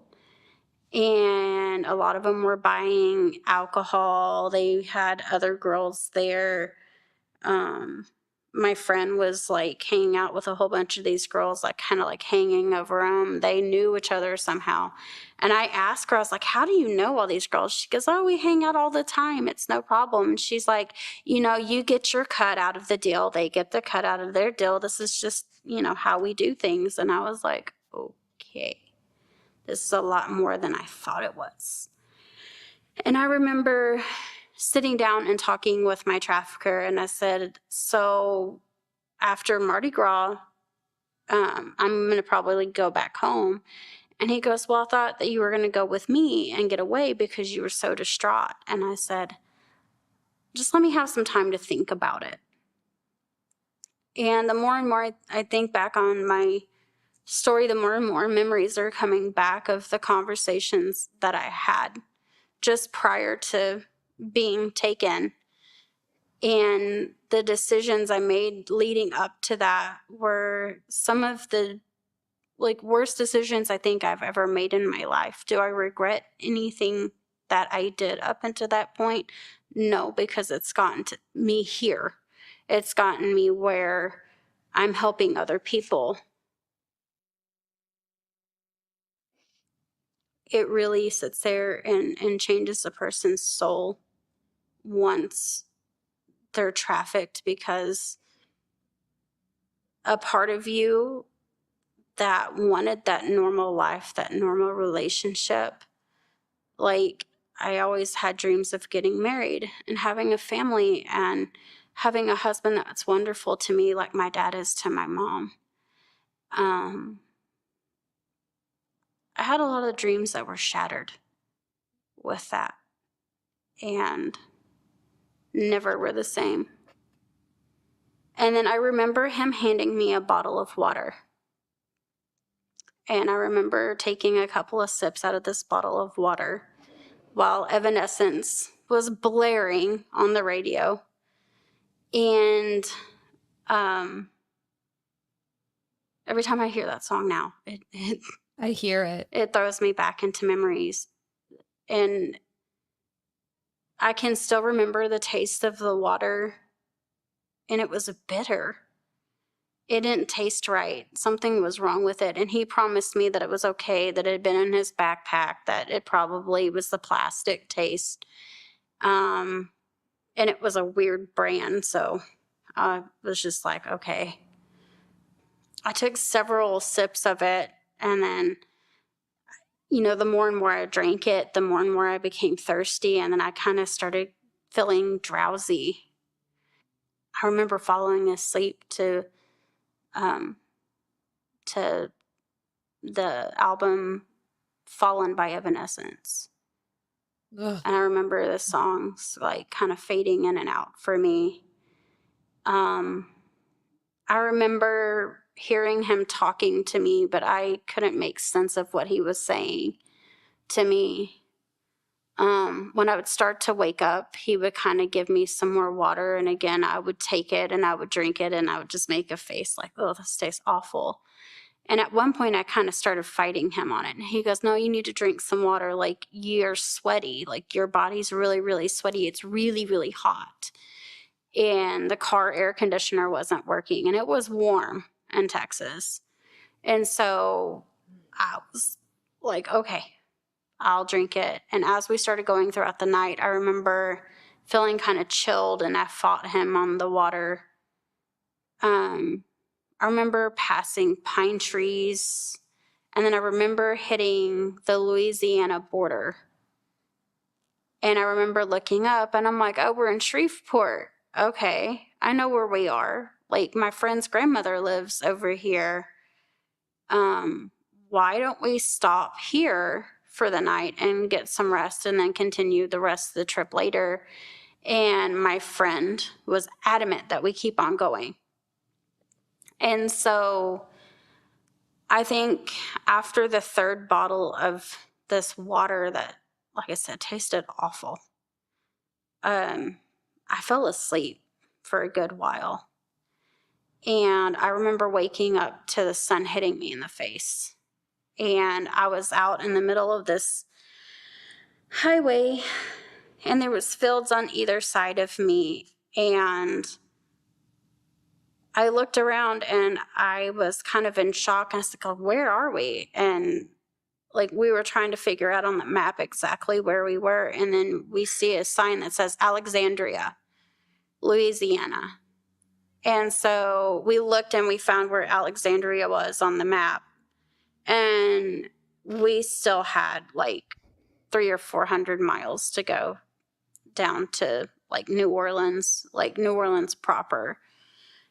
I was like, we need to stop. Like, we need to find somewhere and take a break. Like, we've been driving all night. My friend's mother called her and it's like, where are you? And she's like, I'm here in Alexandria. I'm with friends. And her mom started yelling at her. And her, I guess, boyfriend, whatever he was with her. And then he exited the car. And I remember looking at my trafficker and saying, like, what are we going to do? We're supposed to go to Mardi Gras. And he's like, oh, we're going to go to Mardi Gras. We're going to figure this out. But we're going to have to figure out transportation. We may. Just so you guys know, I know she just said trafficker. She didn't know he was a trafficker yet. Right now, she just thinks she's hanging out with some friends she met on the internet. Have to ride the bus. And I said, okay. He goes, well, I have about $400 or $500 in my pocket.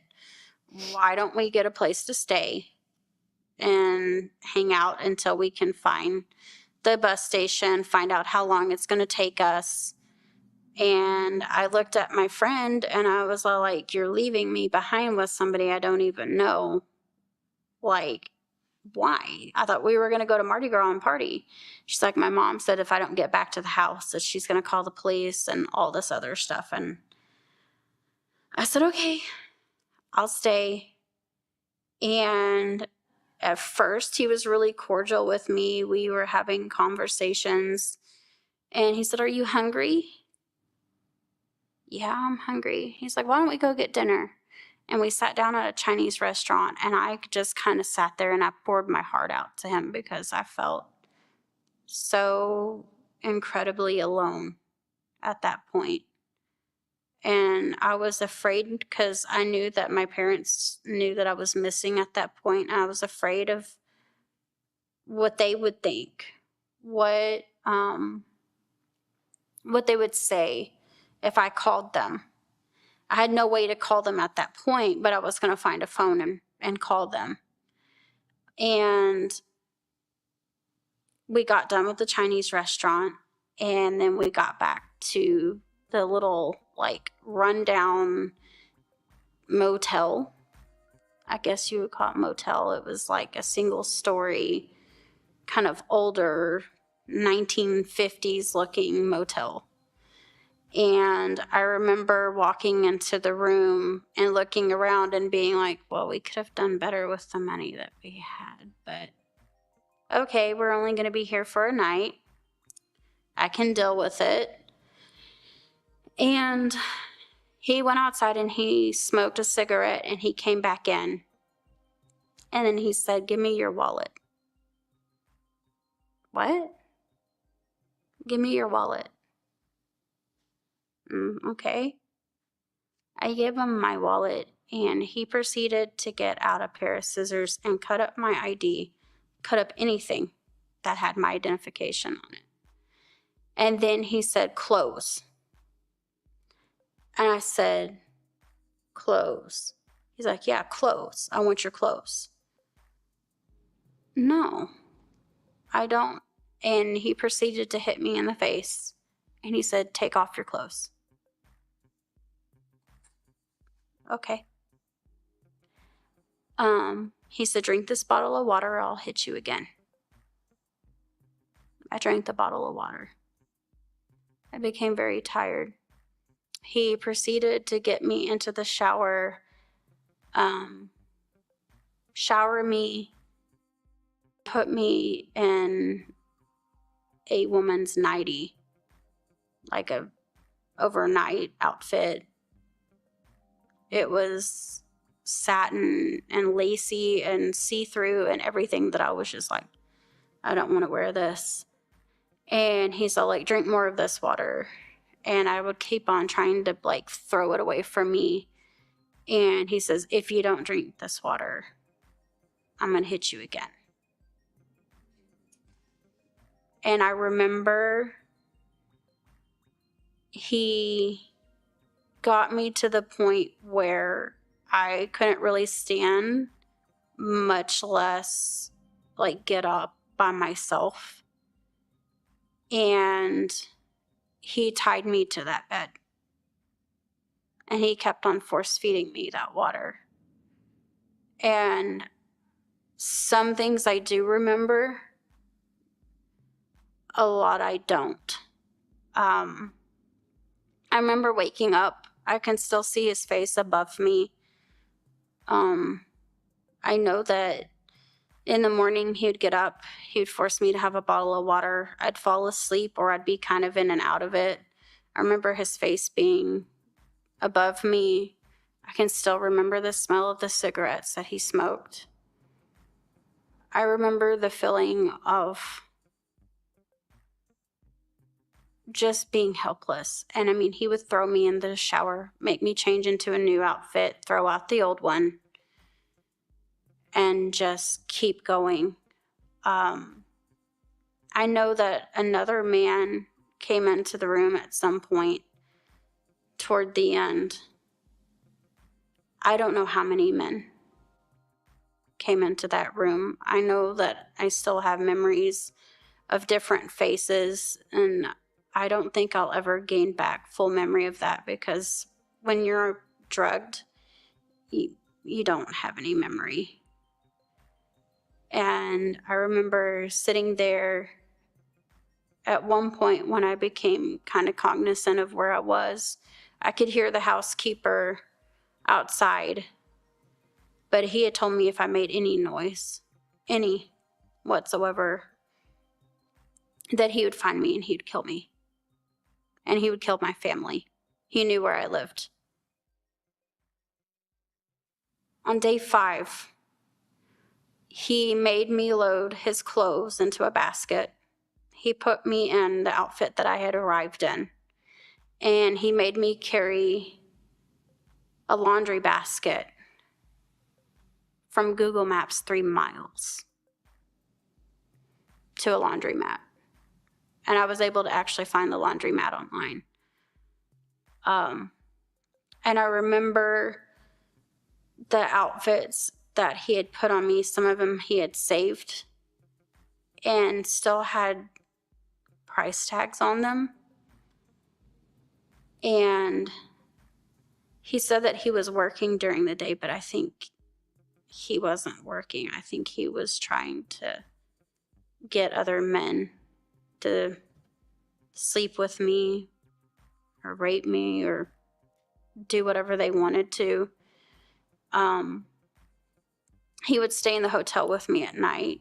I know he would shower, but he made me carry all those clothes to a laundromat. And when we got to the door, he said, if you say anything to anybody, I will kill you. When we get back to the hotel, nobody will find you. Nobody will know you exist. He goes, the room next to us was condemned. He goes, I'll just leave your body there, and then I'll leave. I said, okay. I won't say a thing. I remember he loaded all the laundry into the washer, and there was a woman that was standing nearby. I hadn't had any food in that time. He never fed me. He just gave me that nasty water. The entire time,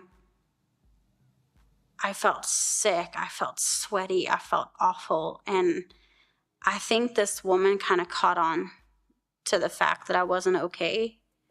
And so she just kept on looking over at me. And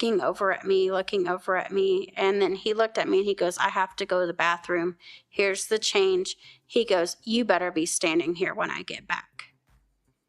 And so I sat down. At that point, the sleeves of my shirt and the bottoms of my pants were covering the rub marks from the ropes that he used to hold me down. So she didn't see any of that. I think she saw maybe some of the choke marks on my neck. And she kind of came up to me and dropped a quarter in front of me and then asked me if I was okay. Leave it to a woman. We always notice. And I looked at her and I said, no, I'm not okay. and he came out of the bathroom, and I guess he must have sat there and saw me talking to her, and he comes up and he has this look on his face like, you're in trouble. Like, you're done. And he looked at the woman. He goes, why are you talking to her? She's like, she just dropped a quarter. She was just trying to put stuff into the dryer. And he looked at me and he goes, no. He goes, we're done. He goes, you don't need to be talking to my little sister like that. You don't have any right to talk to my little sister. He grabbed everything and he put it into the basket. And I remember how heavy that thing was because the clothes were still like damp and wet. And I remember I walked back the 3 miles with that thing. And I mean, I had to take breaks several times and set it down. And he would yell at me to pick it up, keep going, pick it up, keep going. Eventually tying a rope to it. And I like fashioned it onto my back. And I remember that was the longest walk back because I knew as soon as I got back, things were going to happen to me. I think that woman must have knew something was going on or followed us because I still to this day kind of call her my guardian angel at this point. I don't know if she was law enforcement or if she was a police officer. I remember seeing uniforms. I don't know to this day who that person was, but she was the one that saved me. Because I think she made somebody aware that something was going on that didn't sound right. I think she's getting confused. Like when you have PTSD and you can remember uniforms, but you don't remember if that was that particular moment in the laundromat or not.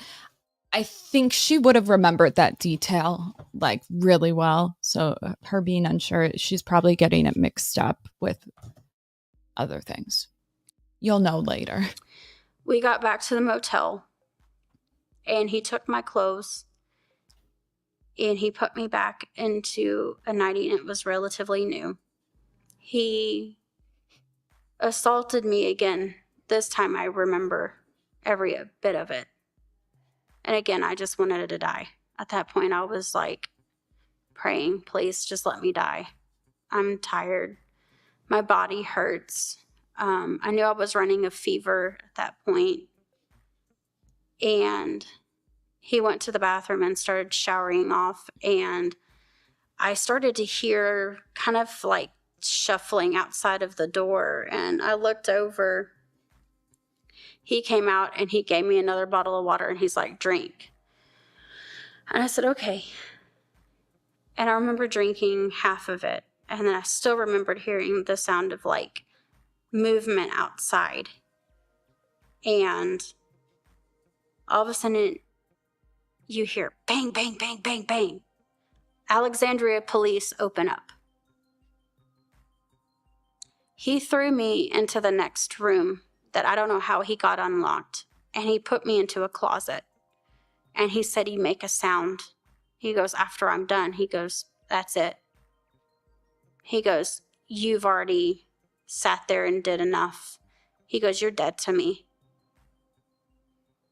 And I remember sitting in that closet and I thought, how is he going to kill me? Are my parents ever going to get my body? Are they ever going to find me? Is somebody going to look for me? And I think at that point, I just gave up all hope. And I sat silently in that closet. And I could hear shuffling around in the room. And I thought like because I could hear the door close, I thought he had left the room and went outside. And he was outside with the police. And the police looked at me after they found me. It was because I sneezed. I sneezed and the police found me, wrapped me in a coat and took me outside. He was outside. I still remember the police officer's face. I still remember him starting to cry as he carried me out. I still remember being put in the back of a squad car. And I still remember being questioned by the police what had happened, and I kept on telling them nothing. I ran away, but I don't want to go home. I don't want to go back to my parents. I'm scared that they're going to get mad at me. I was ashamed of what had been done to me. And after that, I was put in a holding cell at a correctional facility. And I remember it was then that we found out that I had really bad kidney infection and other things. My parents came 2 days later. I got to sit in a cell looking out a window. And I felt very alone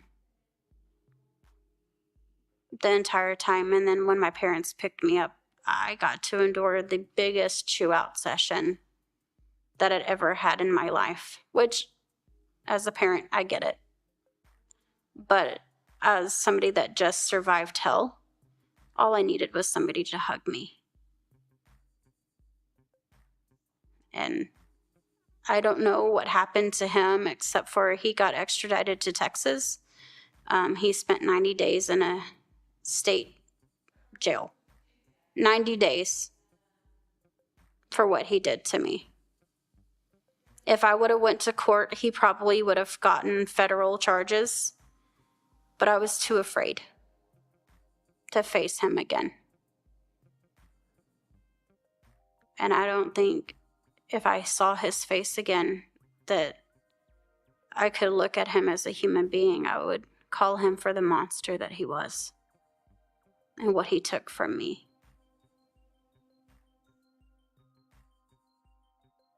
I'm working with Sartain.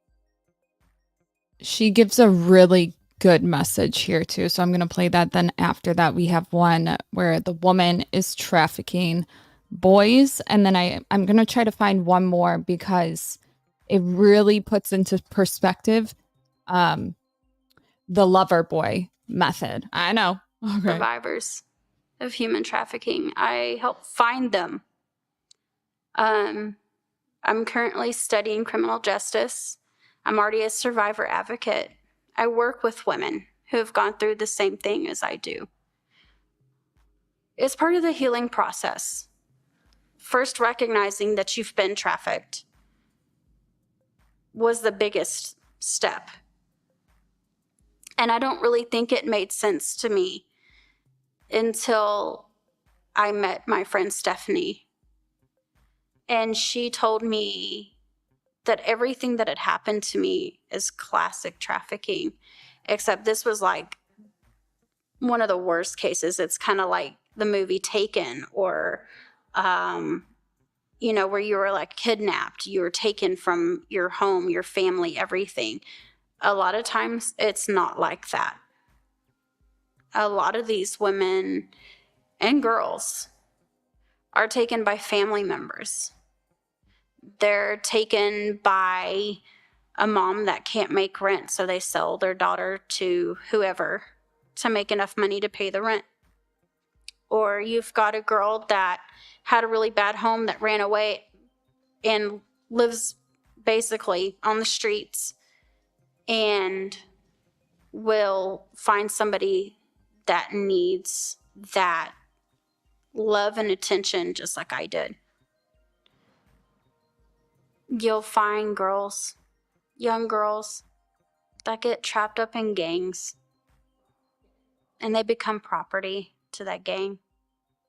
And they'll do anything for the man that they're with because their life's on the line.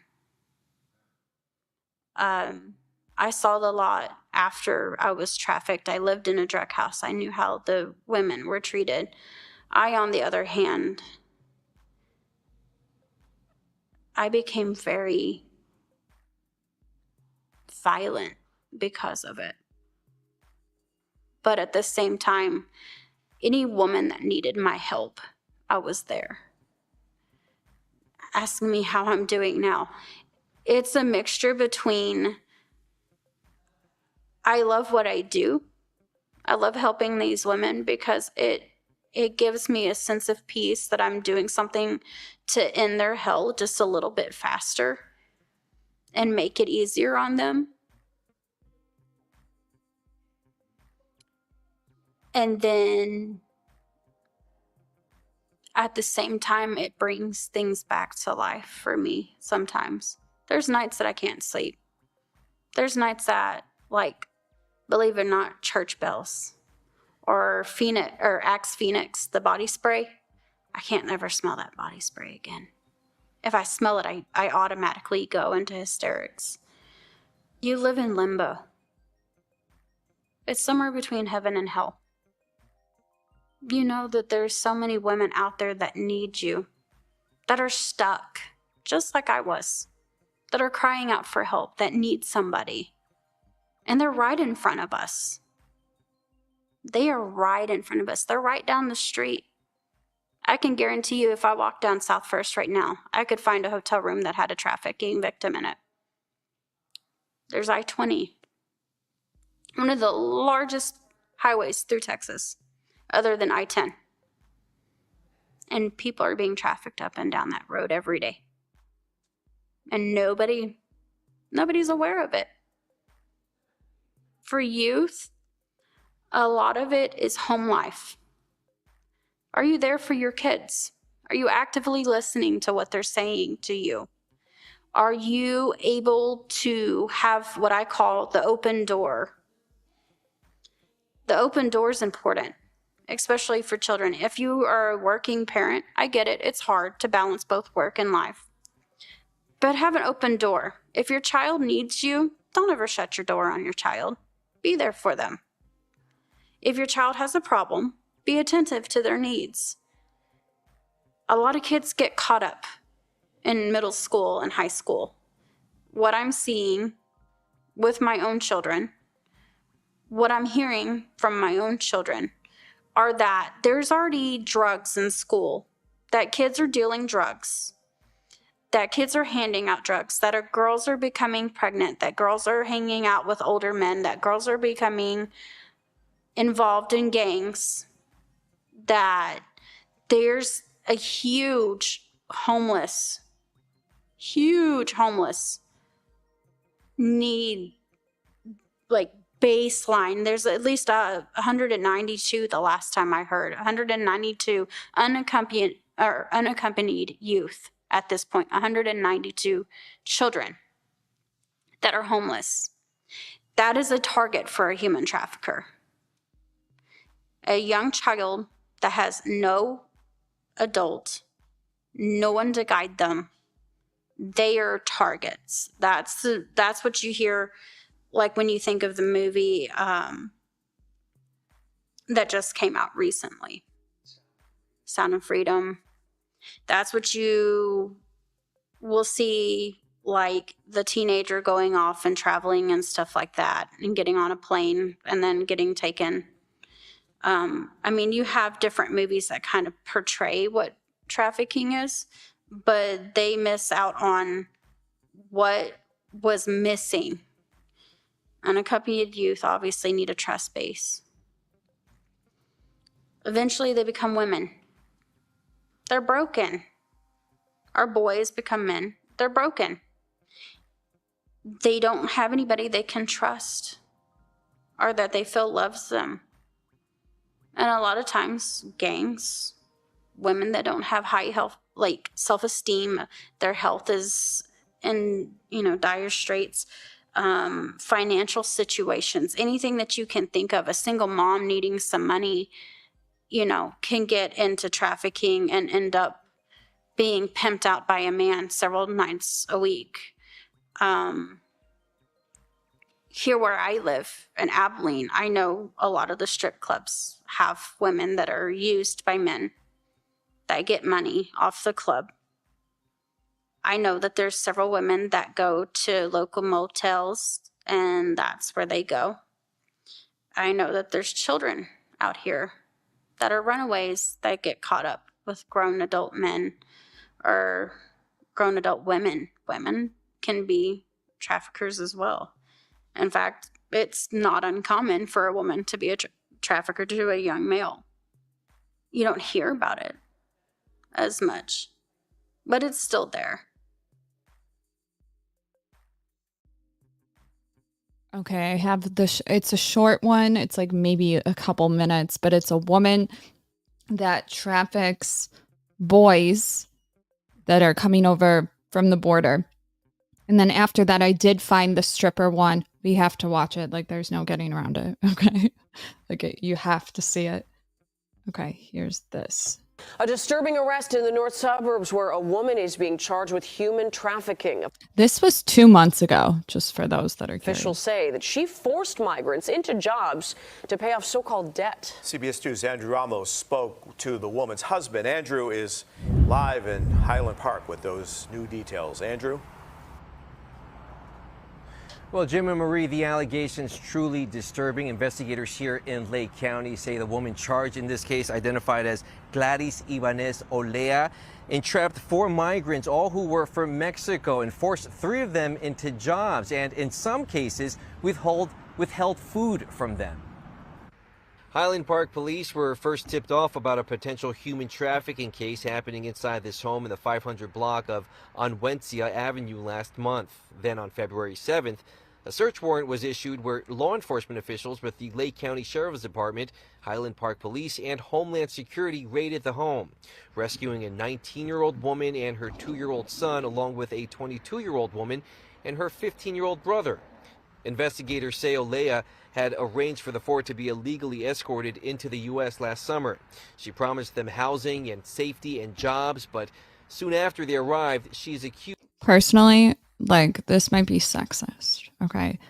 I think if women are caught doing this, they should get first degree. Honestly, yeah, both of them should. I get it. But there's something really wrong with you if you're a woman doing it. That means you had to have had circuits, your nurturing circuits that just happen, the maternal instinct that happens when you're with kids to just be completely gone. And usually people that do this shit were abused, but I don't give a fuck, okay? You make your choices when you're an adult. There was another thing I was going to add. I forgot. Of confiscating their IDs, money, and other possessions. She then allegedly forced the 2 adults and 15-year-old into jobs, having them work off what... Oh, yeah. It's not all men, but it's always a man. Meaning, I don't know any women. I'm sure there are. But when we think about human trafficking, it's they're being sold to men to e-par them. If you guys have a case where it's the other way around, I'd like to see it. In the next video I have, it's going to be a girl trafficking a girl. So just saying. They call debt that gradually grew to a point they would never be able to pay. Olea was arrested Tuesday. We did get a chance to speak to her husband, who denied the allegation, saying the 19-year-old, who he believes tipped off police, did it out of malice, explaining that the padlocks police found in the kitchen were there to protect his children who had food allergies and not to deny anyone food. Telling us, I think she did not like how my wife would always tell her to pay attention to your kids, to feed them, to give them a bath, to change them. And I think she took it upon herself to lie about everything and to put this tip into police. Now, Olea is being held in Lake County Jail pending a detention hearing set for Thursday.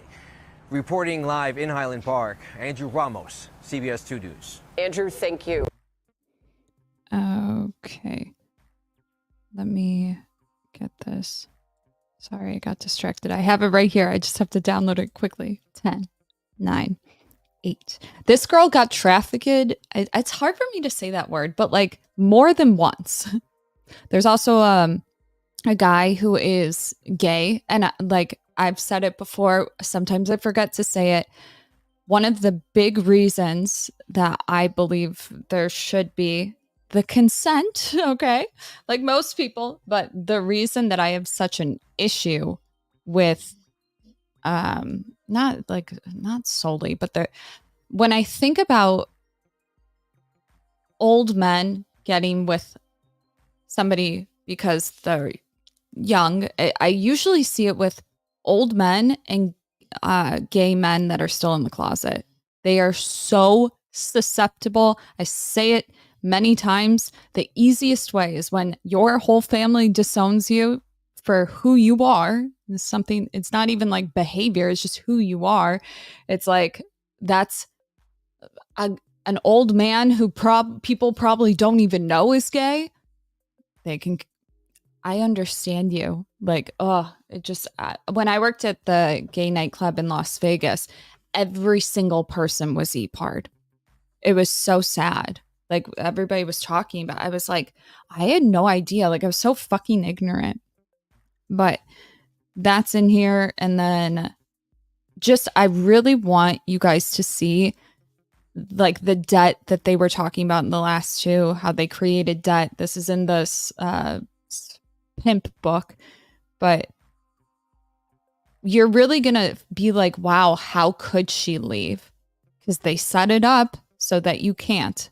So that maybe when we think about other cases that deal with human trafficking, it kind of becomes more cut and dry, if I will. Okay. Like the video if you haven't liked it already. Because these topics are so sensitive, I'm going to get fucking in trouble with YouTube. I'm on thin ice. I was horrified. Like I was so nervous. You know that feeling that you get when you can't really breathe? There's so much adrenaline and you're just feel like you're choking. What would you do if your parents kicked you out at 16 and you were forced by the only other adult in your life to sell your body and do things that still haunt you to this day? Or if you were invited to your coworker's birthday party and the next thing you knew, they were threatening to kill your dog and your family if you didn't strip to earn them money. I'm Anthony Padilla, and I spent today with human trafficking survivors to find out. Hello, Marky. Hey. Hello, Jose. Hi. This episode is sponsored by BetterHelp Online Therapy. Visit betterhelp.com/Padilla because sometimes existing is exhausting. And if you want to watch this episode without any ads, completely uncensored, click the join button down below to become a member. And members are also going to be getting a lot more perks than that very soon, so stay tuned. Anyway, are you comfortable going into all the details of what led up to your trafficking experience and what actually went down?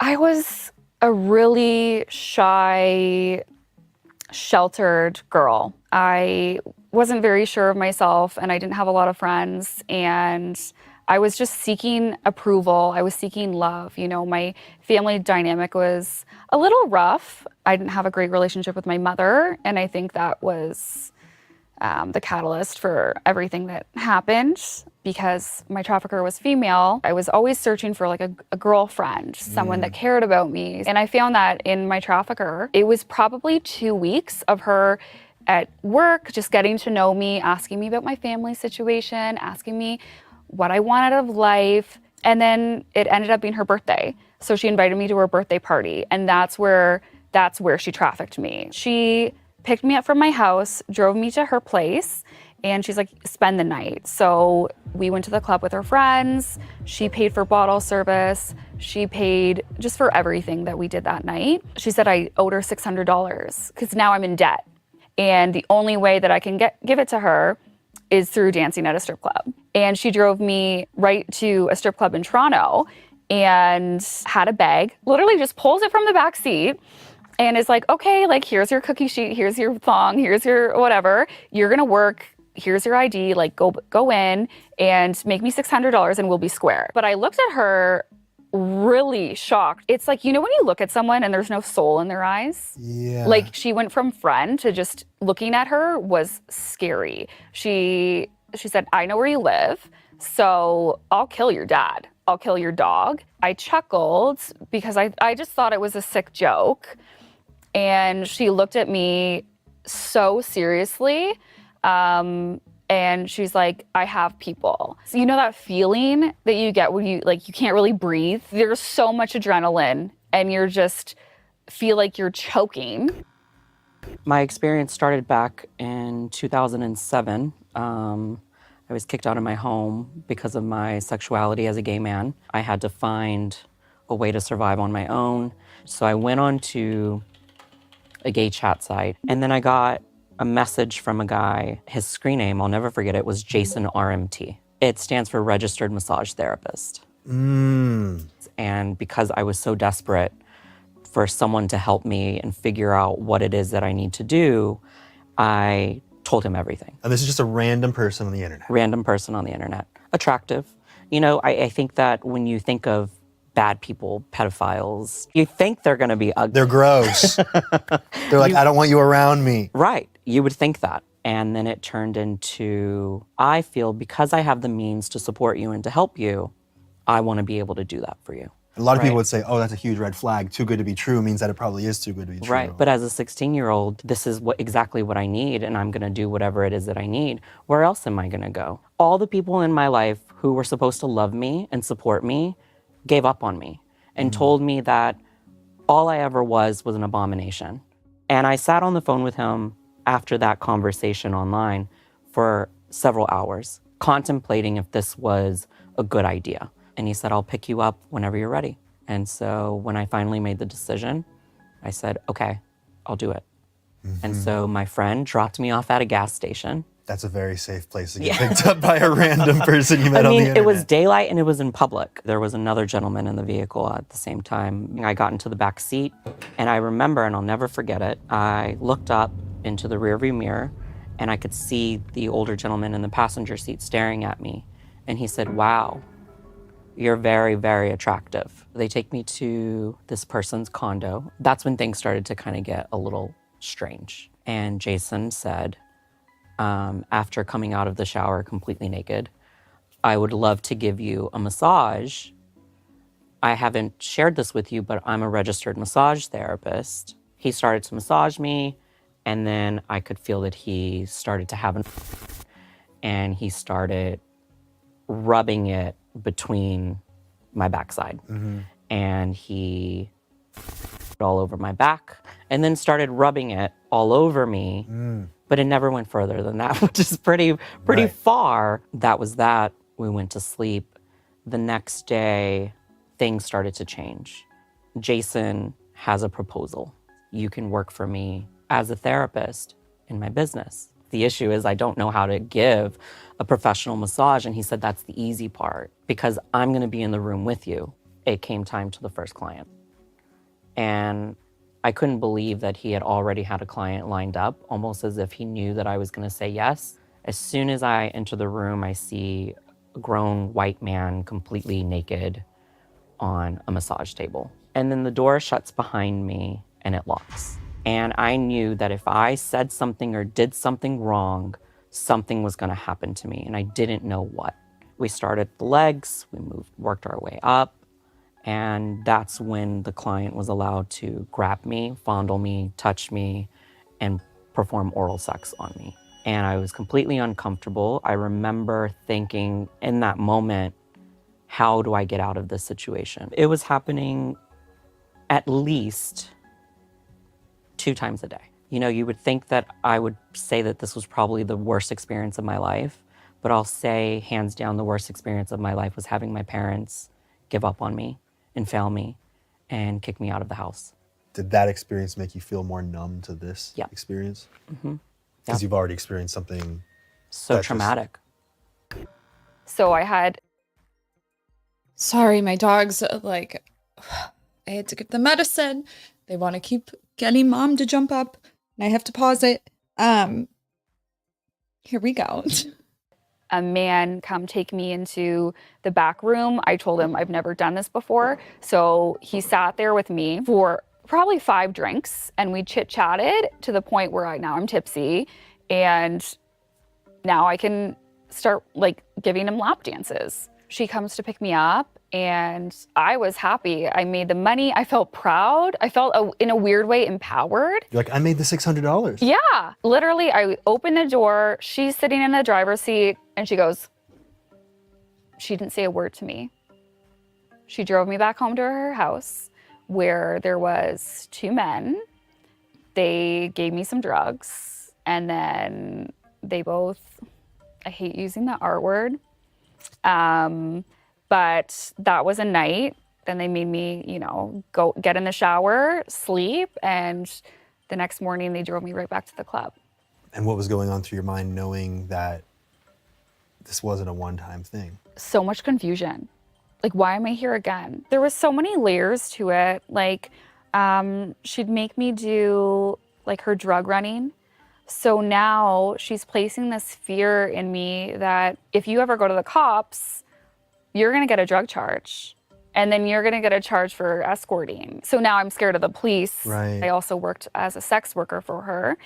And so now she has these photos that were put on the internet to sell myself. If I don't comply, then I'm sending this to your whole list of people because I have your phone, I have all your contacts. I just brushed it aside like, oh no, like she's just really rude to me and I think she needs a friend.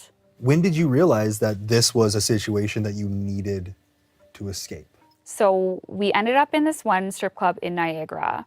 And my pimp had to do a drug deal in Toronto. So I knew she was gonna be gone for a certain amount of time. What was the plan? So I had a customer that I saw every day, confided in him, and he's like, you need to get away. He would get in his car, because you're not allowed to leave the club, because if you're staying there, you have to work until close. And basically, while they were giving lap dances, I ran out, like in my heels, in my bra and panties, ran out to the car, and he peeled it, and he booked a motel for me to stay in. And I stayed there for a month while I tried to figure out, like, what's my next move? I didn't have a phone. I didn't have contacts. I didn't want to go back home because I would have to face my family and say, guess what? This is what I've been doing. So I didn't call them. What I ended up doing was finding some contact information from a guy that I had known that I felt comfortable with. So I called him. He picked me up. After a week of staying with him, he said, you know, rent's not free. So he drove me to my local strip club. Again? This happens again? He picked me up, but he wasn't a girl. So I was like, so now I think I'm getting into a romantic, loving relationship. And I'm just helping with the bills. What's going on through your mind at that point where you feel like you would escaped and now you're back? Is this what I was meant to do? Like, why would this be happening to me again? And maybe it just is so acceptable because keep in mind, the only people that I'm hanging around are customers, traffickers, strippers. And so your world is all sexualized and it started to become comfortable. You know, and it boosted my ego. I thought it boosted my self-esteem because why would somebody want to spend money on like me? You know, it felt good. So you got to a point where you weren't thinking, I need to escape.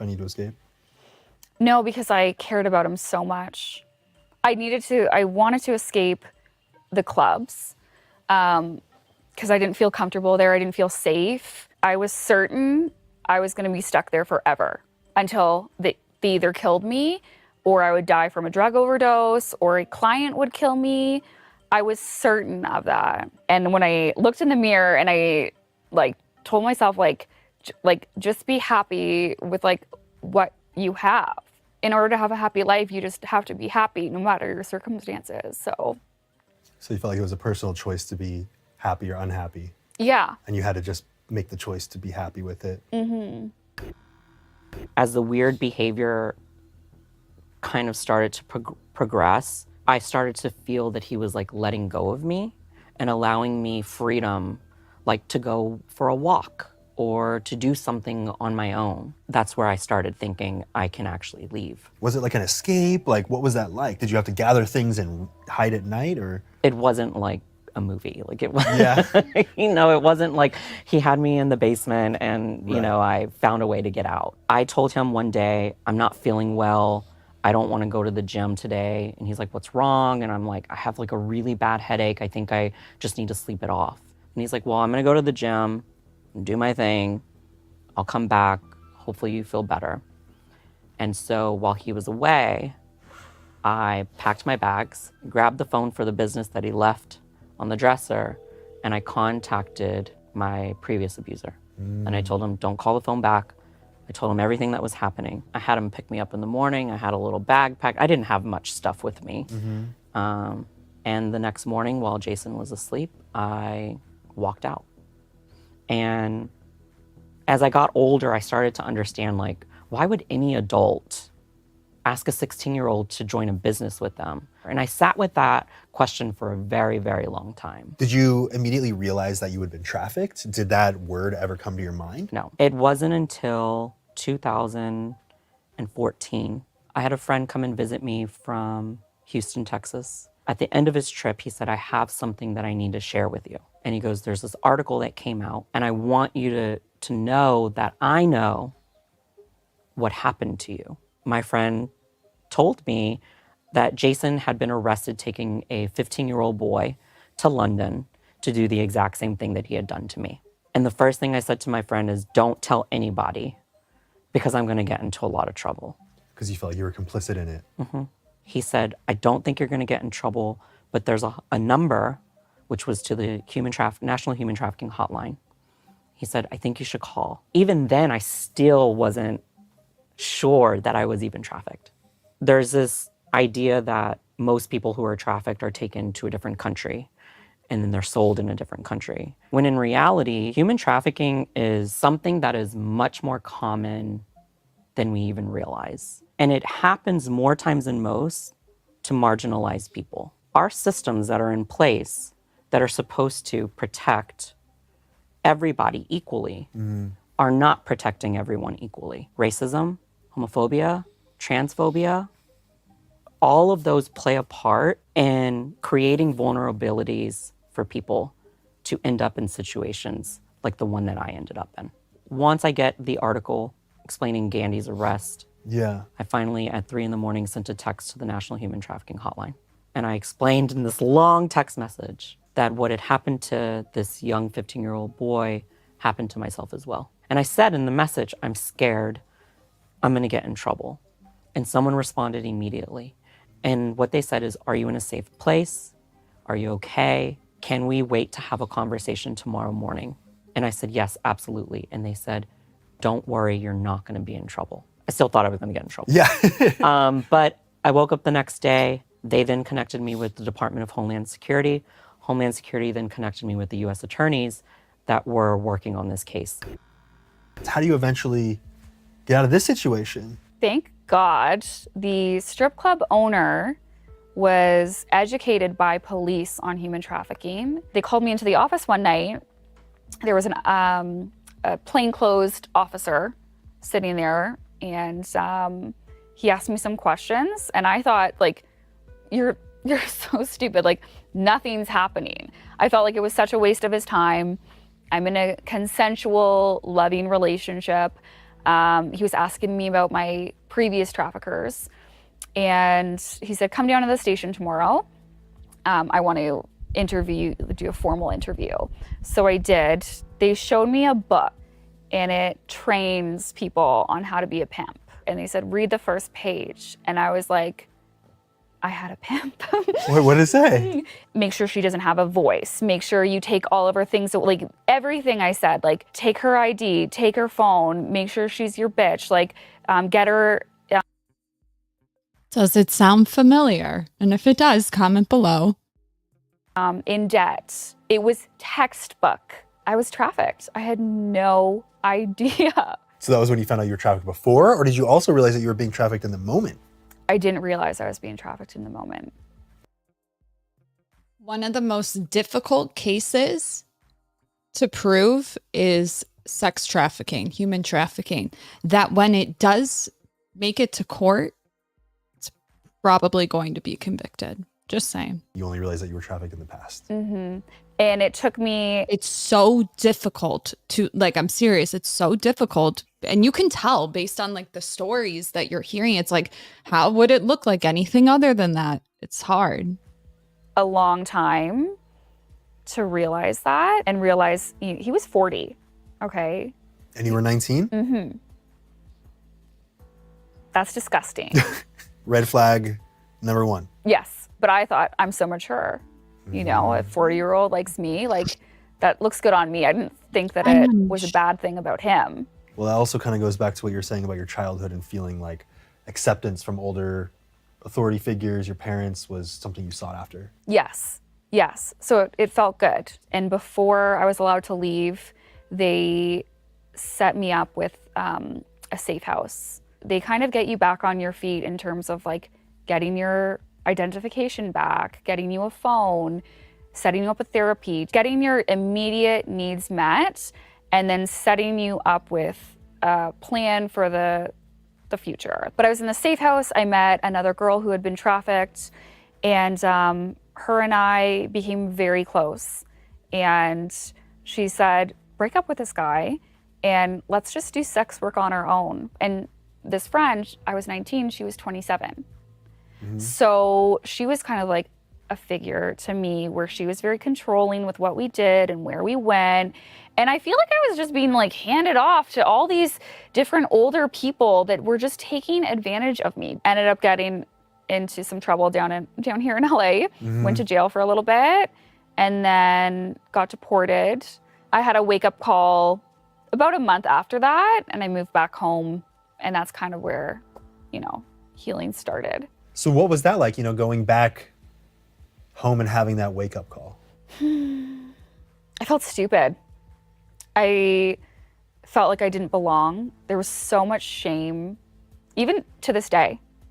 I still live in the same city that I grew up in, and people look at you and they shame you, boyfriend shame me. I don't know, it's just, I have to kind of go through life holding my head high and hoping that the people that are in my circle just won't use it against me. And I can't go without thanking Dipsea for sponsoring this episode. Dipsea is an app full of short audio stories designed by women for women. VIP. Where I had this uncontrollable feeling over my body. I remember someone told me it's usually easiest if you just look down. Just look down at the floor. And I did that.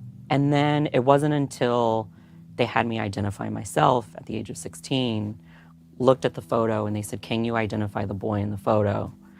And it just, all the emotions, and I remember saying it in like the most choking, emotional way, and I said, it's me. In the photo, I was smiling, and it was suddenly, I feel like I went 7 years of not knowing who I was, who I used to be. And I had to look at this young person smiling, and I couldn't remember what I was like. I couldn't remember being happy. And that was probably like the turning point for me in my entire life, was how do I get back to that? I know we're like popping in the chat, but something he said that is really important in my opinion is that if you're not sure if you're dealing with some sort of like, what do you call it? What's it called when something's still there? There's a word for it and I can't think of it. Delayed abuse? No. Not reactive. Lingering. Like if you're not sure if you're functioning the best, if you're like, maybe something happened when you were, I don't know, you finish the sentence and you're like, I just don't think I can be intimate with anybody. I don't believe in romantic love. Things are weird. There's a good chance that it's a form of like, maybe like complex PTSD. Not a doctor, not giving medical advice, but if you are like, I want to get back to that version, you're probably possibly self-medicating, sedating yourself. Like it's probably time to talk to somebody. Don't listen to nobody's going to turn you into a sissy. People talk about therapy like it's sissy training. It's like, no, you need somebody to tell you that was fucked up. Okay. That shouldn't have happened. It sounds so stupid, but it I don't know, it does something to the inner child. What I didn't realize is even though testifying is supposed to be this like incredible thing, suddenly I'm right back in it. After the trial, I contemplated suicide. I sat in my hotel room and I had broken a glass, and I held the glass to my wrist in the bathtub with the tub running. And I texted my partner and I said, I'm done. I love you, but this is it. And he called the hotel and asked if he could be connected to me because I turned off my phone. And the phone started ringing in the hotel room, and I was like, I can't do this. Like, I answered the phone, and he's like, don't do anything. Don't do anything, because remember what you told me. You told me that this is not the end, and that this is just the beginning of a whole new life. I said, you're right. You're right. This is just the beginning, and I'm going to get my shit together. That's when I first got the diagnosis of extreme PTSD, anxiety, depression. After the 2 weeks of me laying in bed, not stepping foot out of the apartment, my partner came home and he's like, that's it. Like, you need to get out of bed. We're going for a walk. And we walked to this like small pond, and I remember I just started crying when I saw the water. And I said to myself out loud, this is it. From here on forward, you're going to make changes in your life, and you're going to do so much better, because you can't keep living your life this way anymore. Have the people that trafficked you received any kind of punishment? Not much. That's the hard part with trafficking, is it's really hard to lay down a charge. They got out on bail, and then it never ended up going to court, but they got off, and I think they had, you know, like, you're not allowed in any strip clubs in Ontario for the rest of your life. Like, little things like that. You're like, okay. Yeah, cool. They're like, okay, so we're gonna traffic from hotels now. Right. They're going to make money, and they will exploit people. Jason Gandy received 30 years in prison with no chance of parole. Did you feel like that was a fair punishment? Is there a fair punishment? Here's the thing. Initially, I didn't. Initially, I was like, he needs life. Like, I think that was something the prosecutors were even kind of telling us they think was possible. And then I thought about his age. He was in his 40s. I mean, when he gets out, if he gets out, it's a long time. And the more I've sat with it, yeah, I think rotten there.